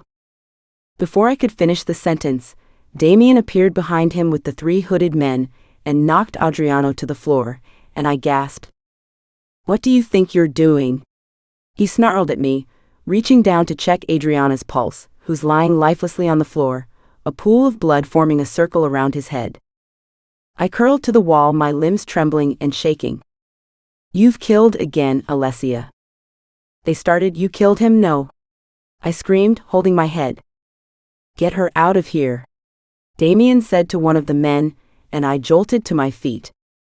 No. I roared. I have done all you asked. I've killed the Italian capo as you asked. Now you take me to my brother and let us go. I finished, and a loud mocking laughter erupted in the room. They were laughing at me. Alessia, this was an assignment and not your mission, Damien uttered, amidst the laughter. What? I faltered. He sighs. Get her out of here, we have work to do, he ordered, and one of the masked men swooped me on his shoulder. Put me down. I struggled and fought as he carried me out of the casino and towards the van, then with one single burst of strength, I hacked myself out of his grip and made a run for it. My legs began to hurt so much because of the heels, but I didn't care. She's running, catch her, the masked man exclaimed to others, and I heard running footsteps behind me, but I didn't bother to look back. I kept running until I couldn't hear them anymore. I made my way into a dark alley. Things were finally quiet and I thought they finally went away or something. I decided pull off my painful heels and make it down to the main road barefoot. At least I would be safer. I barely made it out of the alley when I felt cold arms wrap itself around me and loud scream made its way through my throat, before glancing up to see one of the masked men. You little piece of shit, I think. I've been very easy on, now I'll show you, he yelled and threw me to the ground. I struggled against his hold and then with another burst of strength I threw my leg in the air and kicked him where the sun doesn't shine. Ow! He groaned out in pain, and before he could do anything else, I pushed him off me and ran, making my way to another block. It was already getting dark outside. I could barely see where I'm running to, but it didn't stop me from running. All of a sudden, and out of nowhere, I collided into hard-muscled chest, strong arms shooting out quickly and steadying me from falling. Then I looked up and a light gasp escaped my mouth. In front of me was the most handsome-looking man I have ever seen in all my existence. He stared at me with cold eyes, but it softened for a split second. "Stai bin?" He whispered, his Italian and French mixed accent rolled beautifully out of his tongue. "Non parli?" He snapped, pulling me out of my trance. I began hearing running footsteps, approaching, causing me to start panicking all over again. The man was staring at me intently as if trying to read me. "Please help me." I whispered to him, and his eyes turned a darker shade, glancing over my shoulder. Chapter 7. Alessia. I awoke to white soft sheets, and the bright morning light trickling in through the blinds. I placed my arms above my head and sit up. My eyes widened when I realized I was in an unfamiliar room, then memories of last night began flooding in. I remember running from those hooded men and running into a beautiful man. I remember asking him for help, and he fought off the hooded men in a blink of an eye. He saved me, but where am I? I can't remember anything beyond that. Was I captured again? I began to panic. I took off the covers and gasped as I was now in a set of man clothes. I began to freak out as different scenarios kept popping in my mind. But soon I was torn out of my thoughts when I heard footsteps approaching the door. It began to open and I moved slightly on the bed, clutching tightly to the covers, scared of who it might be. A muscular figure appeared and a quick gasp escaped out of my mouth as I realized who it was. It was the beautiful stranger who had saved me from the hooded men last night. He closed the door behind and began taking small steps towards me. He was wearing a black suit that fitted beyond perfection, curving his attractive and muscular physique. I quickly snapped out of and averted my eyes to my hands. I flinched slightly as I felt the corner of the bed sink in. "Ti senti meglio?" I heard his voice say, and I looked up at him, puzzled at his foreign words. "Ah? English lady," he uttered in his mixed French accent. "How do you feel?" He switched. I nodded instead, averting my eyes away from him. "What's your name?" he asked calmly, and I battled with myself on whether to tell him or not, but he did save my life. I guess I owe him that much. "Alessia," I whispered. 3. "Alessia," he repeated, his eyes scrutinizing me intently as if trying to read me. Feeling scared, I shifted uncomfortably on the bed. "I'm Rafael," he said. Rafael, the name suited him perfectly. I thought briefly to myself. I looked up at him again. "Where am I?" I asked, looking around my surrounding. "My hotel," he replied simply. I took a light breath before asking him the next question. "Did you change me into this cloth?" He wasted no time in replying. "Yes." I felt the blood in cheeks boil out of embarrassment. He changed me out of my dress. He saw me naked. The mere thought of it makes me want to yell and scream, but I nodded instead, gathering myself up.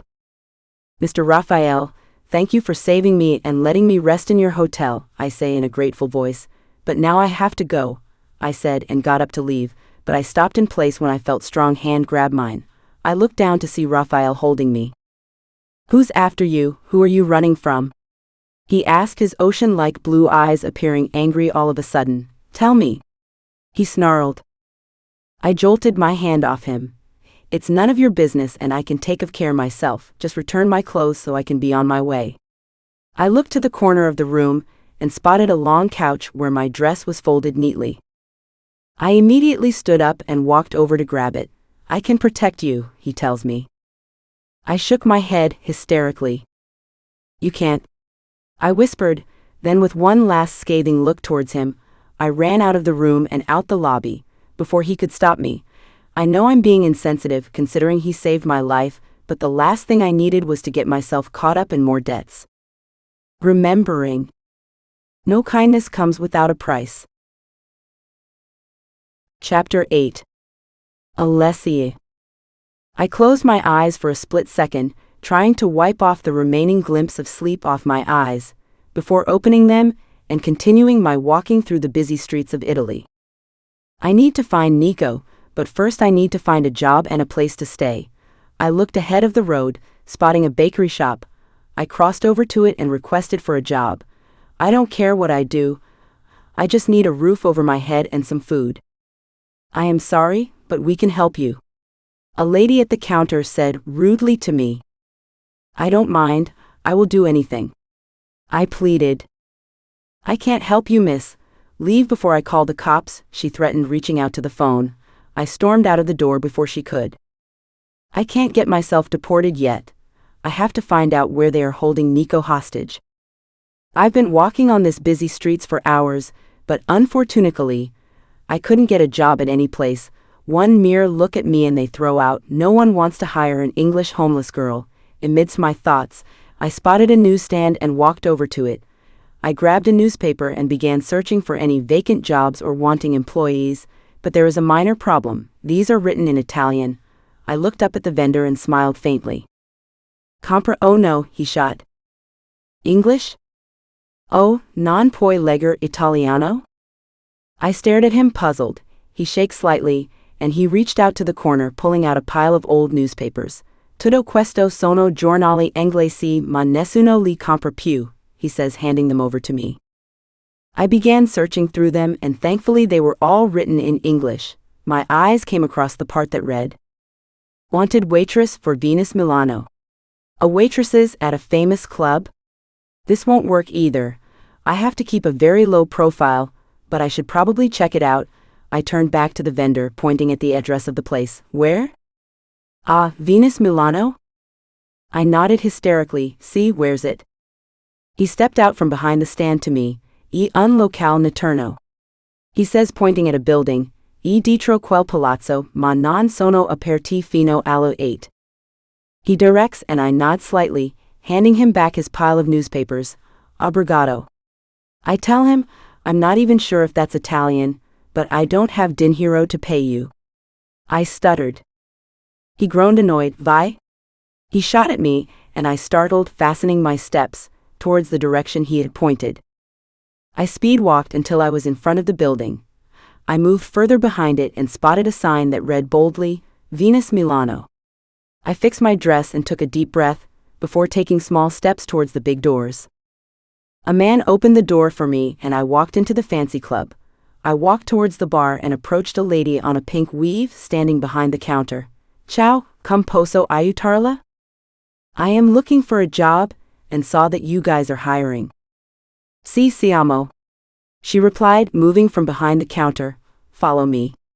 She said, and I followed her behind to a door that read, Manager, on it. Wait here. She says, and opened the door, leaving me behind. After a few minutes, she opened the door again and gestured me in.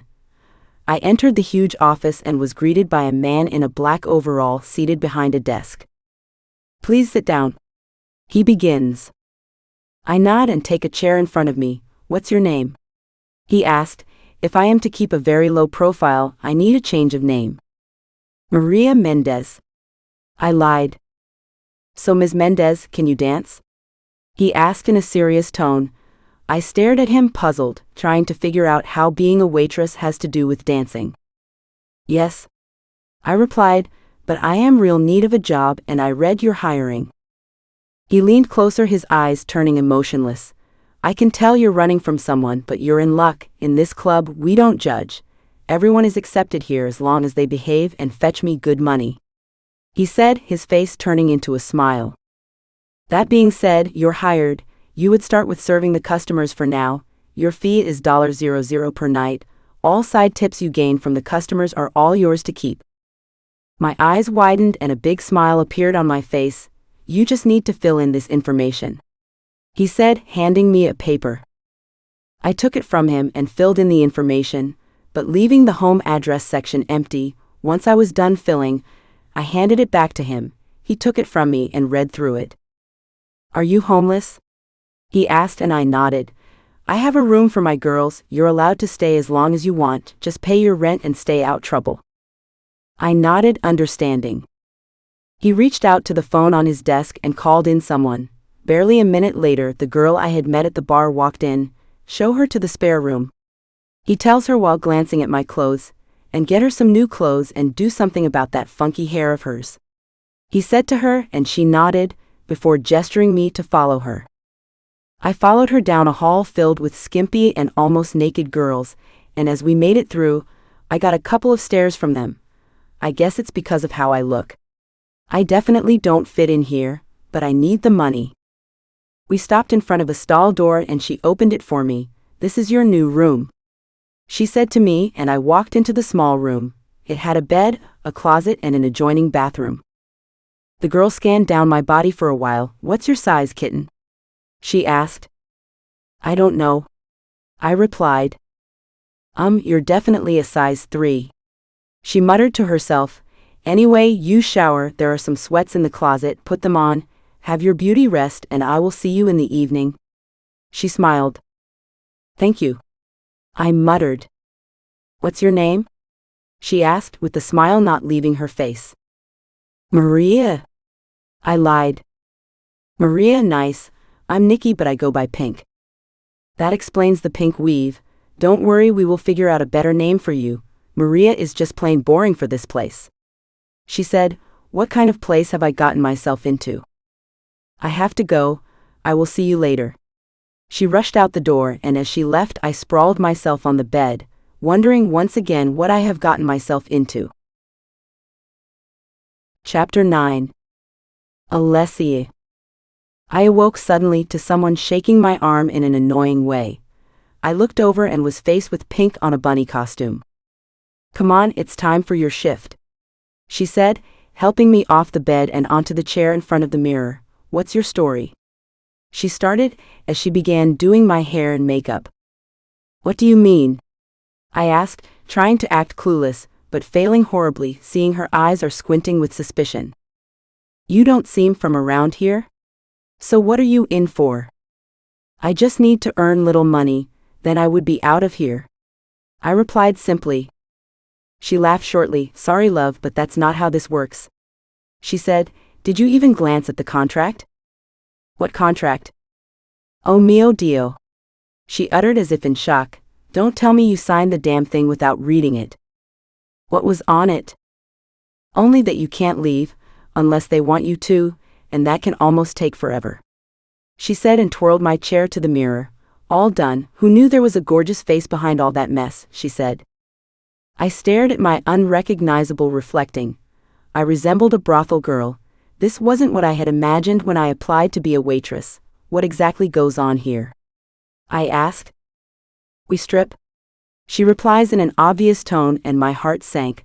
I'm in a strip club. How did you even get in? You won't survive a week with that naive attitude, she muttered. The door to the room slammed open and a muscle-built man appeared. Ladies, it's time, he said to us. We would be right out, Joe, she said to him, and he left. Let's doll you up. He walked over to the closet and brought out big shopping bag. Hope it fits, she said, pulling out a costume. She sized it on her body first, before moving over to me. I am not wearing that, I shot at her, standing to my feet. You know what, I quit. Now just tell me how I get out of here. Sweat thing. I won't be thinking of crossing Russo if I were. You know he's doing us a great favor letting us stay here for free. He takes care of us good, and if you behave, you would enjoy it too, and sometimes him, if you know what I mean. She winked and I swallowed hard. You would be serving just drinks at least for now, she said, lifting the costume. Now put this on. If there is one thing Russo hates, is keeping the paying customers waiting. She handed me the bunny costume, and I took with shaky fingers. Hurry up, she shot at me, and I quickly slid into the costume. She then reached out and helped me with the zip, before stepping back to take a better look. Oh, look at that body, she exclaimed. I am so jealous. She reached out into the bag and pulled out a black boot and a bunny ear. She helped me slid into the boot. The whole time my mind kept pondering my way out of here, but I do need the money or I would be out in the streets. Let's go, she said, and dragged me out of the room with her. We made it out to a very dimly lighted room crowded with people. My eyes skimmed around the place, surveying first the girls in similar colored bunny costumes flirting and laughing with the men, then the men, Some of them wore suits and glittering chains, chanting excitedly as the girls on the stage did a sort of group gyrations. The bikers stood by pocketing the roofies. I looked up the rails as well and saw what seemed like businessmen gambling and smoking heroines. To sum it all, the entire hall was one elephantine of drunken dismay. "Here." Pink snapped, herring me out of my thoughts. "Well, don't just stand there," she said, handing me a filled with drinks. I accepted it with shaking hands, and careful to keep it above my chest to cover as much of my cleavage as I could. I struggled way past the crowd, and towards a table where Russo and a group of businessmen were discussing something heatedly. I reached over and gently set the tray down on the table, and began setting out the drinks in front of the men who gave me initial dirty looks. "Maria?" Russo called in a sugar-coated voice. "Try a sexier costume next time."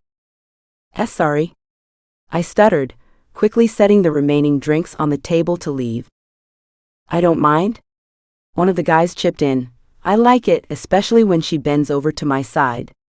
He finished his statement with quick spank on my behind. I jolted up, pulling the tray against my chest. "What's the matter?" "That was a compliment." He smirked sickly. "But I know how you can repay me." I looked away, gritting my teeth defiantly, and daring myself not to utter a word. "Basta," Russo cut back in, gaining the attention of the men. "We have more urgent matters on the table," he reminded them, and it suddenly felt as if I had turned invisible. No one of the men gave me a second glance, their full attention turning to Russo.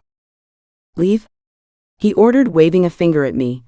I quickly swirled back to the bar, and with a sigh I leaned back on the counter, and flopping my head down against it, I pondered on what a twist my life had become. Chapter 10. Alessia. I have been so caught up in my own misery that I haven't thought about the other girls here. Why they flirt and dance for the lustful men as if programmed to do so and have no other choice, why they did it with wide smiles on their faces.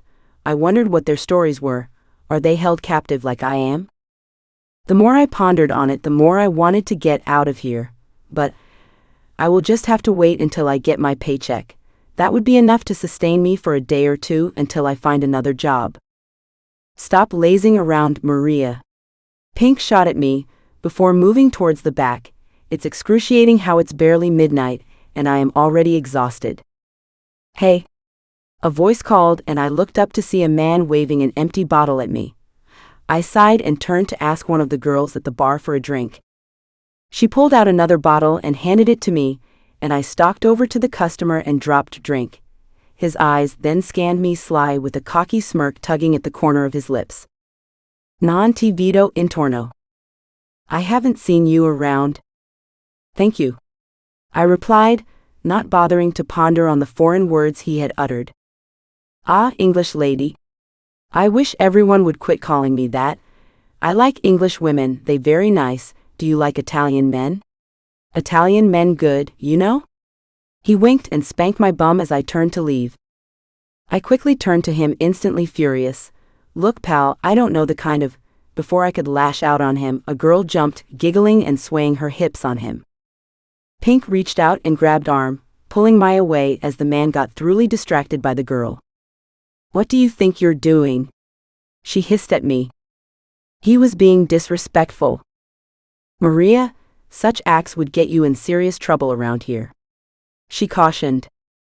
"I don't want to work here anymore," I grumbled, and glanced back at the stage where few of the girls were dancing around the pole. "Egli attiene sempre a più deboli, lasciando con tutto il lavoro sporco dopo."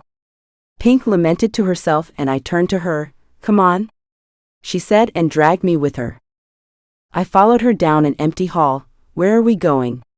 She says nothing as we continued walking down the endless hall and down to what looked like a basement, until we stopped at a door.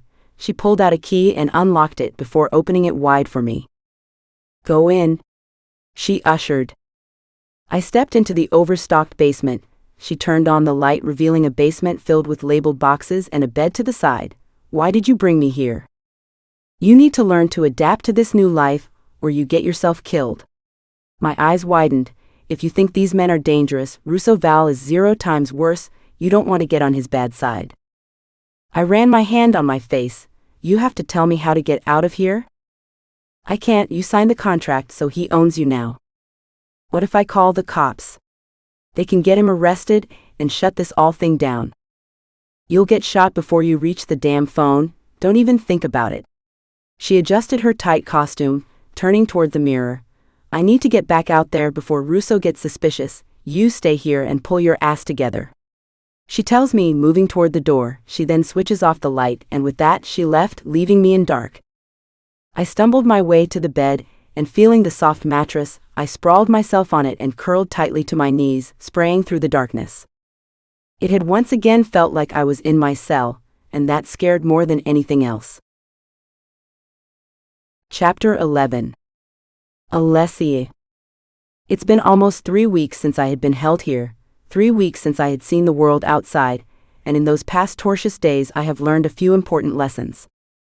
Firstly, I learned I hate the tight costumes they make us wear here. It leaves painful burns on my skin when I finally get them off. Secondly, never attempt to run, or you will get killed before your crawling feet reach the threefold of the door. Thirdly, snitches get stitches, in Pink's words. Fourthly, I learned Russo is a ruthless trafficker who abducts young girls and children under the age of 18 and sell them off to the highest bidder in the human trafficking market. Bam. I was torn out of my thoughts by a rough knock on the door. 1 minute. I yelled back and heard footsteps walk away. I quickly applied a few more touches on my makeup before making it out of the door and down the dimly lighted room. The room was decorated quite nicely. I recalled Pink saying once that this was the week all the important men showed up to discuss crucial business matters and tipped off the girls. I walked behind the bar and began wiping the damp glasses. You are new here? You'd think after 3 weeks I would be used to that phrase. Scotch or wine? I turned around and held a drink out for him, with a thin-lined smile on my lips. I could tell immediately that he was one of Russo's business partners, notwithstanding he was good-looking, tall, dark and very handsome. Anything else you would like? I asked, and he reaches out and rubs my mind. Wanna play? He smirked. I pulled my hands away quickly. I would like to get back to work now, sir, I said, and tried to escape out the back, but before I could, he stalked over and tackled me to the counter, trapping me in one place. What's your name? He demanded, daring me to defy him. I swallowed hard. E.V. Maria. I corrected quickly.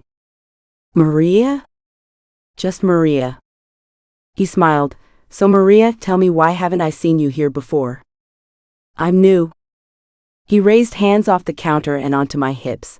I looked around for Pink, and as if hearing my pleas, she appeared, rushing over to us, and she pulled him off me. You know the rules, Frank. 4. I was just starting a conversation. He says to her. Newbies are off limits. She scolded him, and he then turned his eyes to me again. I'm afraid I'm going to have to cut this moment short, but I promise we definitely quench this fire, he said, and then with one last smirk towards me, he worked away towards the dancing girls. Thank you. You're welcome, but sooner or later you're gonna have to get used to this. I am not ecstatic about it either. I knew Pink was legitimately trying to help me, as a big sister and all, but what happens when she's no longer here and I have to fight all these disgusting men on my own? It gets easier, she assured me. I had to renew my contract for another year, so I am still here. That's stupid, I blurted out without thinking. Unlike you, I love it here. They take care of me good, and with time you would love it too. Don't count on it. Rolling my eyes, I turned around and leaned against the counter with a sigh, looking up at the stage as the girls filed in, clad in bells and silk. Their luxurious skirts swam about their slender feet, and the scanty tops jingled softly with each slight movement, and as the music began the girls swayed their hips to it, and with each alluring twist there was an untold story, one of entrapment. No one knew of the horrors the girls endure, no one cared enough to know if this was their desired path in life.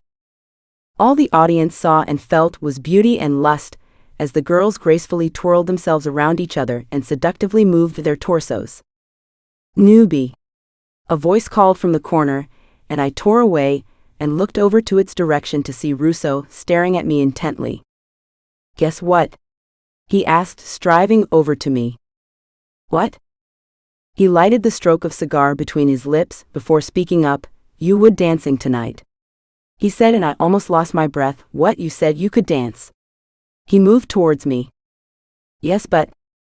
"No buts, I want to see you dance, Marta," he said, and called out for another girl. "No," I blurted without thinking. That was not part of the job description. In a split second, he skirted over to me, and I felt a cold metal pressed against my temple. I swallowed hard, and he smirked as if enjoying the effects he's having on me. He trailed the cold end of the gun down my breastline, causing me to flinch. "Dress her up nicely, she's dancing tonight," he told the girl, and she nodded at him, and without another word she dragged me down the back room with her. I walked into the backstage filled with girls, lined up at the mirror chatting and fixing their makeup. "Relax, it's just dancing, it's not like you're tipping them," she said, dragging me to an empty corner, where she fixed my makeup and helped me change into some sort of black lingerie, which exposed every part of my body. "I am not wearing this," I tell her. "Well, you don't have much of a choice." She shot at me and moved towards the end of the room. As she left, I stared demurely into the reflection of a completely changed woman, and amidst the eyelashes and the heavy pound of makeup, I could see a loathing boiling inside of me. This can't be what I had become. I don't know what toils more, the fact that I'm a striper or the fact that Nico is still in the hands of those criminals. "It's time," Martha chirped amidst my thoughts. I got up from the chair and followed her towards the stage. We stopped behind a red curtain, my heart beating at every waiting second. "Smile, damn." Martha spat and I formed faint one that didn't reach my eyes. The DJ then announced my entry, and I strode out to the stage. The music began to play, and I froze to my feet, my heart throbbing itself rhythmically out of its cage. I was never the type to get shy over anything. I looked up at Russo hoping he would reconsider, but he just clenched and did not. After 2 minutes of staring blankly at the crowd, "Boo! Boo!" they began to chant. Taking a deep breath, "It's just dancing," I muttered repeatedly to myself, and began swaying my hips with the music. The men began whooping and hooting in amazement. I slid into crouch with the pole at my back, bringing my knees together and slithering my back up on the pole, exposing the bareness underneath my outfit. I felt sick to my stomach at the rotting lust in the eyes of the men as they watched me, but there was one male figure at the end of the room, who I could not map out properly. 3. Its fiery eyes were burning through as if wanting to rip my skin apart. I shrugged the thoughts away and swayed my hips deeper into the music. After a few minutes, the room began to get rowdy, and Russo looked happy seeing the men were spending more money on me. Using his finger, he signaled me to round things up. I tore my gaze away and continued dancing. "It's my wedding tomorrow, can you give me a little treat?" a boy amidst the crowd said, causing me to stop on my tracks, and then not able to stand the humiliation anymore. I gathered myself off the floor and ran backstage. I got into the room and sprawled myself towards the makeup table, breathing heavily, sweat sticking my hair and body. The bronze glitter on my skins itched and irritated, causing me to kick off my heels to the corner. "Bitch," one of the dancers hissed, rudely brushing past me. I paid no attention to her or the spiteful glares I was getting from other girls in the room, and as if hypnotized, I moved towards closet and changed into my old clothes. Before making it out to the bar, that was amazing. Pink was the first to greet me, and thankfully Russo was no longer seated with his men. "Can you cover for me tonight?" I whispered. "Sure." Without waiting for her to finish, I stormed down the hall leading to my room. I got into the room and quickly ran to the bathroom and threw up. I threw up until there was nothing left in my stomach. I heard a knock on the bathroom door, and I crawled my way into the shower, and not bothering to strip off my clothes, I turned on the shower, and as the hot water sprayed over my head and down my body, I lost it. I fell to my knees and started crying. I cried my eyes out. I pushed my back against the wall and wrapped my arms around my legs as I cried so hard I could barely breathe. I felt sick and dirty. I heard a light knock on the door, but I ignored it and began scrubbing my skin until it was too sore to touch. I was still crying and gasping to get my breath back. I could barely see anything.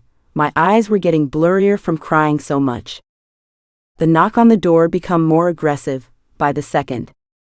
I began feeling my mind blanking out, but before I drifted out to oblivion, I saw the door rattling open, and a blurry figure strode over to my fragile form and swooped me off the floor into its arms. I was too shaken up to fight, so I just leaned my head against broad chest and drifted away. Chapter 12. Alessia. I had a hard time adjusting to the light streaming to the drape. Wait a minute. My room doesn't have a drape. I forced my eye open completely and scanned my strange surrounding. I was in a spacious bedroom with stark gray interior, the kind owned by rich people. Even the white sheets resembled something sprawled out of a lit magazine cover. I suddenly began to panic. Have I been caught? Did they find me? The door rattled open and I moved back, clutching tightly to the covers. A middle-aged woman appeared in a blue and white maid uniform. "You're awake?" she said with a warm smile. I swallowed hard, still clutching tightly to the white covers. "Where am I and who are you?" I gasped out. "My name is Gloria. And I am the maid of this lovely home. Your name is Alessia, am I right?" "Yes." I nodded. "You haven't answered my question, where am I? How about you have a nice bath, and then you can get all the answers you need," she said, reaching out and helping me down the bed. I didn't struggle with her or anything. I had oddly found myself trusting her words. She led me towards the bathroom, which was twice larger than my entire room back in the club. "I would be outside if you need anything," she said and left me alone. I moved towards the fancy bath and became tempted to deep in. I stripped off my clothes and deepened myself into the warm bath. There were different types of bath wash bottles and soaps filled up on a glass shelf, along with lotions, moisturizers, and other unfamiliar stuff. Very fancy. Whoever owns this place is hella rich. Shrugging the irrelevant thoughts out of my mind, I really need to get out of here. I quickly poured the warm water on my body. Before stepping down and grabbing the robe, pulling it on, I walked out of the bathroom and was faced with the strange lady again. "Where are my clothes?" "Oh no, my dear. That wouldn't be necessary," she said and threw open the massive brown wardrobe. Beautiful gowns, nightwears, cocktail dresses, and casual were neatly lined in the wardrobe. My mouth widened. "Odd, this is all yours." I shook my head. "This is too much. I can't accept any of this, especially since I don't know why I'm here or how I got here," I said in a demanding voice. "All right," she raised her hand in defense. "Change into any of this and I would take you downstairs to get all your answers." I turned back to the massive wardrobe and grabbed a pair of black sweats. I walked into the bathroom and changed into them before appearing again. "I'm ready," I said sternly to her. She nodded and led me out the door and down the marble stairs. I would lying if say my hands and feet aren't trembling and sweating off at the same time. We made it towards what resembled a dining room. The delicious aroma of curry sauce and baked bread hit my nostrils, causing my stomach to growl. I felt hungry all of a sudden. We stepped further to the dining table to see a man gazing out the window pane. "Lay quick," she said to him, and he turned his face to our direction, causing me to gasp. "She's here." "Rafael?" I whispered, but somehow relieved it was him and not my captors.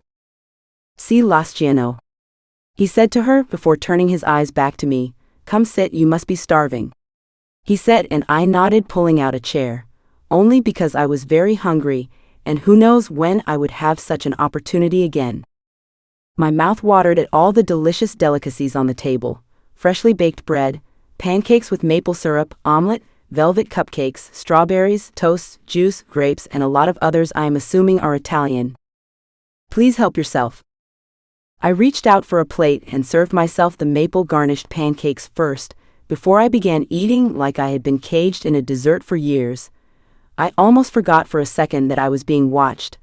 I looked up at him and saw him staring almost admirably at me. "Why were you in a brothel?" he asked, and the fork slipped out of my hand, immediately losing the appetite. Thanks for the meal, but I think I've had enough, I said politely. I offered you security and shelter and you chose a brothel, why's that? He spat. I hadn't expected him to be so blunt and irrational. Not that it's any of your business, but I needed a job and I didn't know. I stopped. You know what? I moved the chair back and stood up. Once again, I am very grateful for your kindness, but I would like to be on my way now. I started to walk towards the doorway when he spoke up again. Where are you going? He whispered. I turned back to him. I don't know. I just need to get out of here or maybe find a job. Speaking of getting another job, I have to be very careful or who knows where I would end up again. Once again, I save your life and I get nothing in return for my kindness. At his words, raging anger boiled up inside of me. I should have known this mysterious kindness came with a price. I have nothing to offer you, and I asked for your help or said I needed one. I spat back, and surprisingly he looked unaffected by my words. Stay with me, and in return I will protect you. He got up and strived over to me, until he was in front of me. I gulped, staring up at him. He was even more breathtaking up close. I give you my word. He whispered. 3. The offer was very tempting, but I couldn't put any more people in danger. If Gabriel or Russo find me here, Rafael would be in serious trouble because of me. I'm really sorry, I can't stay here. You have already done more than enough for me. Have a nice day. I told him, before walking out of the door and towards larger ones ahead. I opened it to see giant guards blocking my path. Get out of the way. I ordered, but they didn't even flinch. I'm sorry, but we have orders not to let you out this premises. What? That's ridiculous, let me out of here. I began struggling and fighting, but they were way stronger. I turned back to Rafael furiously. Let me go. I said to him, and his brows arched up. You either stay here and do as I say, or you pay me every single penny you owe for buying you out of that brothel. He said, and I scoffed shockingly in disbelief. Once again, I had lost all faith in humanity.